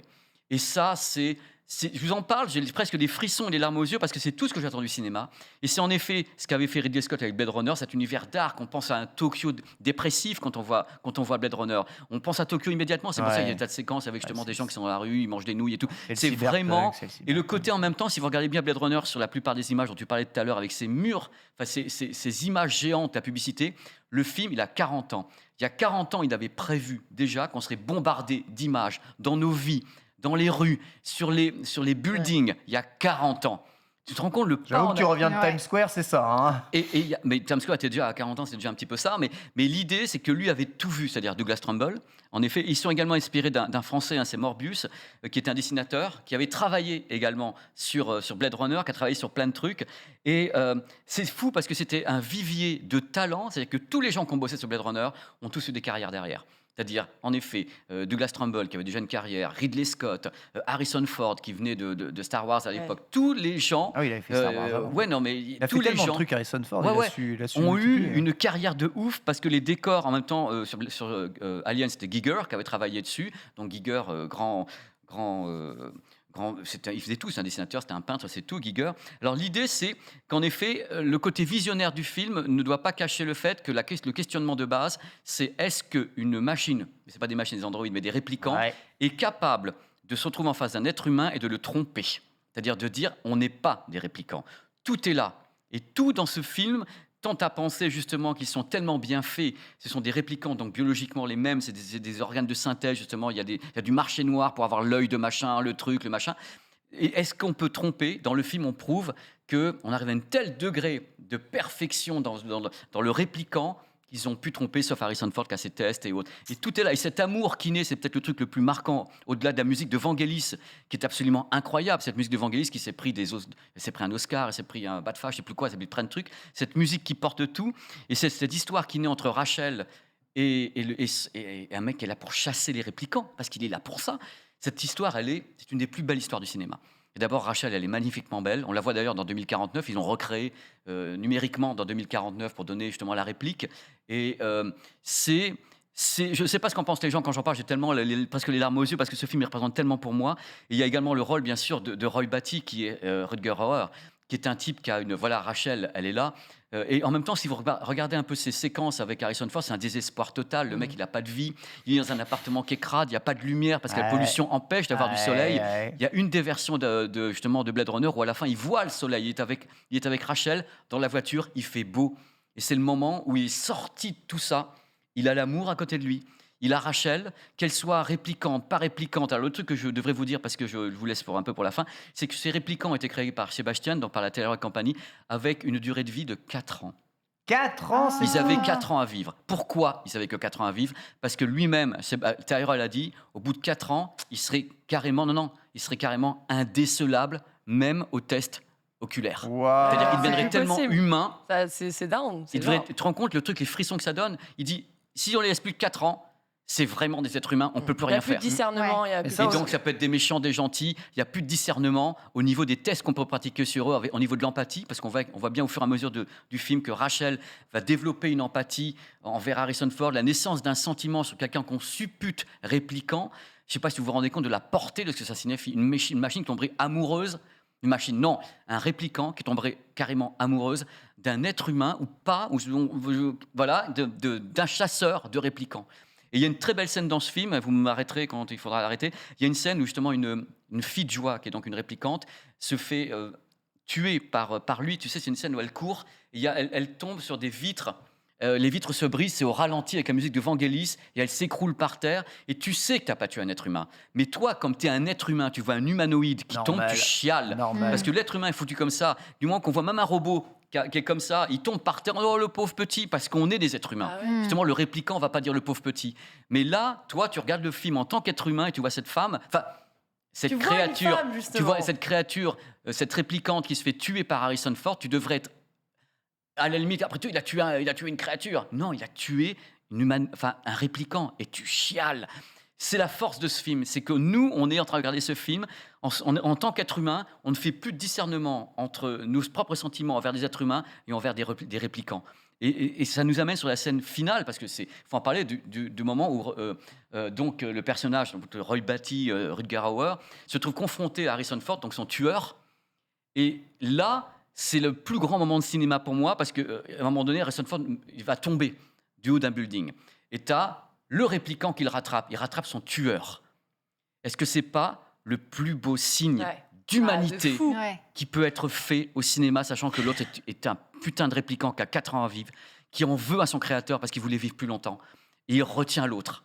Il le porte comme ça, il ne le lâche pas. Si on prend évidemment pour exemple ce qui se passe aujourd'hui avec les intelligences artificielles, il a peut-être juste reproduit ce qu'un humain aurait fait dans la même situation. Ça va au-delà de ça. Parce que je pense que là, c'est le Rutger Hauer, Roy Batty, c'était le plus méchant de tous, c'était le leader. C'était le leader parce qu'il en veut aux êtres humains. Parce que lui se sent parfait. Il dit, je suis... Pourquoi est-ce qu'on m'a donné 4 ans? Pourquoi est-ce que mon putain de créateur m'a pas laissé vivre plus longtemps? Et c'est ce moment-là où toi, en tant que spectateur, moi, je recharge presque en disant, je vais vous dire la scène finale, parce qu'il y a une tirade finale qui s'appelle le monologue des larmes de pluie, qui a été repris en philo, parce que moi, j'ai un bac de philo. Même en philo, on a parlé de ce final. Parce que c'est ce moment où on est au-delà, humain, pas humain. Toutes les notions qui explosent, en fait. Le pardon, tout. Ça signifie tout. Ça signifie, et là, ça reprend les romans de Philippe K. Dick. Et à la fin, je vais vous lire en anglais, parce que peut-être qu'on peut mettre des images en même temps. Vas-y. Et tu as donc Rutger Hauer, il y a la pluie qui tombe. Il tient Harrison Ford, il le remonte pour qu'il ne tombe pas, et il sait qu'il va mourir. Il est en train de décliner à l'instant où ça commence. Et il dit ça. I've seen things you people wouldn't believe. Attack ships on fire off the shoulder of Orion. I watch the sea beams glitter in the neon arc of Tannhausen Gate. All these moments will be lost in time, like tears in the rain. It's time to die. Il raconte qu'il a vu des choses que nous, on n'a jamais vues, et que tout va partir dans l'éternité, dans les limbes, parce que c'est l'heure de mourir. À ce moment-là, on a justement cette image, quand il dit « It's time to die », il baisse la tête, et il y a une colombe qui décolle, qui s'envole, et tu as la pluie, et tu as Harrison Ford qui est comme ça, il vient d'être sauvé par quelqu'un qui meurt devant lui, et qui en voulait à la terre entière, parce qu'il n'était pas humain. Si ce n'est pas la plus belle conclusion d'un film. Alors vous avez envie de chialer, putain. Même ça est en train de pleurer, Est-ce qu'on peut rentrer à la maison maintenant, parce que j'ai les larmes aux yeux. Ce film, moi... Il y a tout dedans. Il y a notre avenir, parce qu'il y a ce monde qui est pollué. Il y a les machines, l'intelligence artificielle, notre rapport avec la technologie. Il y a tout. Il a tout, ce film. Donc Blade Runner est mon film favori. Il gère ma vie. Sacré futur d'anticipation. Je dois bien te confesser que j'ai jamais vu Blade Runner de ma life, mais tu me donnes très envie de regarder. C'est l'occasion rêvée là. J'ai envie de le regarder ce soir, moi. Ah oui, carrément. Oui. Attends, tu l'avais pas vu? Non, jamais vu. J'ai eu plein d'œuvres comme ça qui Même posaient ce genre de le 2017 là? Non. Non, le 2049. Oui, c'est Moebius, je me suis tombé tout à l'heure, c'est Moebius. Oui, il est sorti en... Lui qui est sorti en 2017. Le 2040, Blade Runner 2049, c'est une variante, si je peux dire, Oui. mais l'œuvre originelle, c'est pour moi celui-ci. Oui. C'est pas une suite, le 2049? Moi, je ne considère pas comme une suite. Ça peut être un prolongement. C'est une réinterprétation. Je l'ai regardé plusieurs fois. Je n'ai jamais eu le sentiment d'avoir eu le premier film qui peut nous faire pleurer en parlant pas de ce qui sont réellement des humains et notre rapport à la technologie à ce point-là, parce qu'il y a une histoire d'amour qui se greffe, parce qu'il y a une rédemption. C'est-à-dire qu'il y a plusieurs choses. L'amour, Rachel, la rédemption donc de Roy qui voulait tuer tout le monde, y compris les êtres humains, parce qu'il crève de crever. Parce que le mec, le répliquant, il veut une vie comme les autres. Ouais. Pourquoi on m'a donné 4 ans? Pourquoi on m'a donné un temps limité? Pourquoi vous allez me déconnecter? Et quand il rattrape son tueur, moi j'étais en larmes. J'ai envie que Pépé, parce que moi j'ai vu Blade Runner, j'ai envie que tu joues à Halo. J'avoue. J'ai envie que tu joues à Halo parce que Halo c'est complètement influencé de Blade Runner aussi. Il y a plein de pans, tu verras, qui seraient très similaires. J'ai trop envie de te faire découvrir Halo maintenant. Ouais, mais il n'y a pas de problème. Il y a une série Halo. C'est donc ça, dans peut-être Halo, qu'elle sera aussi les belle. IA justement vivent un déclin après 7 ans de vie. Tu l'as dit toi-même, Pépé, s'ils vivaient plus de 4 ans, ils ne vivraient pas comme des êtres humains normaux. Ils seraient au-dessus. Et c'est pour ça que leur vie s'arrête à 4 ans. C'est ça que voulait pas Tyrell Corporation. Ils peuvent pas se nerfer. Jamais ils auraient une vie d'êtres humains normaux. C'était des sur-nous, ils étaient plus puissants, physiquement. Oui, ils étaient plus puissants. Ouais. Tu as 2-3 scènes justement où ils mettent la main pour récupérer un œuf dans de l'eau bouillante et tout. Et puis c'est Daryl Hannah justement qui joue le rôle d'un des répliquants. Daryl Hannah qu'on a vu dans Kill Bill et autres, qui est une femme absolument extraordinaire parce qu'elle fait 1m82, donc elle était parfaite pour ça, très athlétique. Donc il l'a choisi volontairement, Ridley Scott. Tout le casting, il est parfait en plus. De Harrison Ford qui change des rôles, Pampan, Star Wars, il a un vrai rôle où il se questionne parce que je pense que lui-même, donc Descartes, se questionne sur lui-même pendant tout ce film. Pourquoi est-ce qu'il est attiré par Rachel qui, au test, serait plutôt une réplicante? Sébastien répond pas trop là-dessus. Et cette histoire d'amour qui se crée, est-ce qu'elle se crée pas par hasard entre deux réplicants? Il faut voir des 7 versions pour savoir. Mais dans les bouquins, c'était très clair que ce moment où l'être humain serait peut-être dépassé, il tuerait sa création. Ouais. Vraiment. Oui. C'est sa vision d'auteur. Je ne sais pas si ça se passerait vraiment comme ça de nos jours, à mon avis. Aucune idée. Là, on n'a pas l'air en train de kill nos créations pour le moment. Parce qu'elles ne nous dépassent pas on les laisse vivre, on les laisse évoluer. Par contre, on ne sait toujours pas créer d'humains de synthèse. Là, c'est le thème, c'est l'humain de synthèse. Limite des robots. Les humanoïdes, tout ça. Quoi. Là-dessus, on est vraiment dans la science-fiction. Très fort, il y a sûrement un lien à tout ce qui est évoqué dans Nier Automata, Nier Réplicante, etc. Enfin, je pense que le nom Nier Réplicante n'est pas étranger au fait que tu nous mentionnes des réplicantes. En gros, il y a des personnages androïdes comme ça qui sont. Mais là, c'est pas les androïdes, on l'associe à un robot. Oui, mais justement, c'est des humains. C'est des humains qui sont appelés androïdes, mais au final, tu as un humain face à toi visuellement. Quoi. C'est un des films les plus troublants que je connaisse, et sa portée philosophique et sa portée même technologique et high-tech. La scène d'ouverture, justement, sur Los Angeles du futur, avec la musique de Vangelis, dans le noir, tout est sombre, dégueulasse, pollué, avec 40 ans d'avance, et même dans les bouquins, la science-fiction avait prévu des trucs que nous-mêmes, on n'avait pas, parce que c'est des génies, les mecs qui écrivent ces romans. J'avoue. T'as Ray Bradbury, les Chroniques martiennes, des trucs comme ça que moi j'avais lu quand j'étais gamin parce que c'est ma passion. Et j'ai vu des trucs parce que je ne comprenais pas quand j'étais enfant, parce que j'ai commencé à lire Ray Bradbury, j'étais vraiment un enfant, enfin un gamin. Et je m'aperçois en vieillissant que, comment est-ce que ce sont des génies ces gens-là? Ils arrivent à avoir une vision du futur qui moi, m'épate, qui sont dans ma philosophie, dans ma vision de la vie personnellement. Et ce film m'a appris beaucoup de choses. Il m'a imprégné. En tant que mathématicien, Pépé, j'aime à croire qu'il y a eu tellement d'auteurs qui ont piffé tout et n'importe quoi dans la vie que 40 ans plus tard, il y en a forcément qui sont tombés un peu justes. Non, genre Orwell, il a fait que... Oh, non. Arrête, je finirai avec Stanley Kubrick, qui est pour moi un des plus grands visionnaires. Tout le monde a dit que Kubrick venait du futur. Tu as 2000 Odyssées de l'espace, 68. smartphone et tablette. Et ouais. Ça par contre, ça c'est vrai. Ça c'est une excellente vision. Tablette, parce que même smartphone. dans la plupart des œuvres de science-fiction, à chaque fois, ils étaient toujours sur écran cathodique, même dans l'avenir, etc. Ils n'avaient pas anticipé le côté très plat de l'écran pur, tu vois. Kubrick, donc, ça, c'est vraiment très Kubrick fort. et Star Trek. J'avoue. Absolument prodigieux. C'est sidérant. C'était ma petite chronique, j'espère que ça vous a incroyable. Plu. Ça a donné très envie de regarder. Quelle version on regarde si on... Final Cut. Final Cut, ok. Final Cut, je préfère que ce soit la Final Cut parce que c'est celle où Ridley Scott a dit, là, c'est celle que je voulais faire. D'ailleurs, il faut savoir que là, ça existe je vous conseille, si vous avez encore un lecteur ou même une PlayStation, d'avoir la version 4K parce que la version 4K, donc c'est Ridley Scott lui-même, le réalisateur, il a pris la pellicule, son internégatif, il a dit, je vais refaire moi-même télécinéma, étalonnage et autres. Ça fait qu'on a ce film comme Alien, ils ont mis les deux 6 mois à être fait. On a Alien avec la plus pure des images et Blade Runner, le maximum qu'on puisse tirer de Blade Runner, on l'a avec le remastering de Ridley Scott. Merci. Incroyable, hein, 8€ sur Apple TV en 4K Dolby Vision, les petits amis. C'est la bonne version. Noté 93% Rotten Tomato, et seulement 8 balles. Bon, allez, tiens, ça part dans allez, là, je t'ai dit, c'est le Final Cut. C'est le Final Cut. C'est Ridley Scott, en tout cas, ce que moi j'ai vu aux interviews, il me dit c'est celle que je préfère, celle qui est la plus complète. Et parce que bien sûr, comme toujours, l'éditeur a mis un petit peu son grain de sel. Mais ça n'a pas été remonté beaucoup parce que je crois que ça va de 111 minutes à 117 minutes pour toutes les versions. Il n'y a pas eu 15 minutes de plus. Par contre, il y a des heures et des heures de bonus parce que la création, ça a été incroyable par Douglas Trumbull. Bref, c'est mon film favori. Je vais en parler pendant des heures et je préfère vous laisser le découvrir si vous ne le connaissez pas ou bien peut-être acheter un de ces coffrets collector parce que là, en plus, quand vous m'avez montré tout à l'heure, toutes les planches sont incroyables, les photos sont incroyables. C'est une œuvre majeure du cinéma et tous les réalisateurs s'inspirent de ça. Et Alien. Merci beaucoup Pépé, un puits de savoir et de connaissances, ça fait vraiment très plaisir. Grand philosophe aussi, on le sait, mon très cher Pépé. Merci à vous. Terminer avec des grands philosophes aussi, puisqu'on va parler de Google dans l'archive.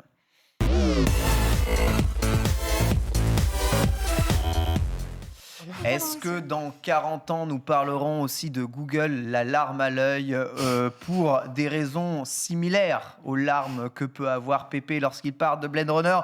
J'en doute. Personnellement, ici, bien qu'il semble avoir inventé l'alphabet, Google a déposé il y a 25 ans leur nom de domaine google.com en ligne. Ça remonte quand même pas mal. Donc, avant les années 2000 que google.com existe, bien entendu, ça n'a jamais été le moteur de recherche number one dès le début, puisque largement dominé par celui d'AOL l'époque, puis Yahoo, qui a roulé sur tout le monde. Et un jour, la simplicité, l'efficacité peut-être de l'algorithme a fait de ce moteur de recherche qui semblait être rien du tout, l'une des plus grandes puissances aujourd'hui en ce monde.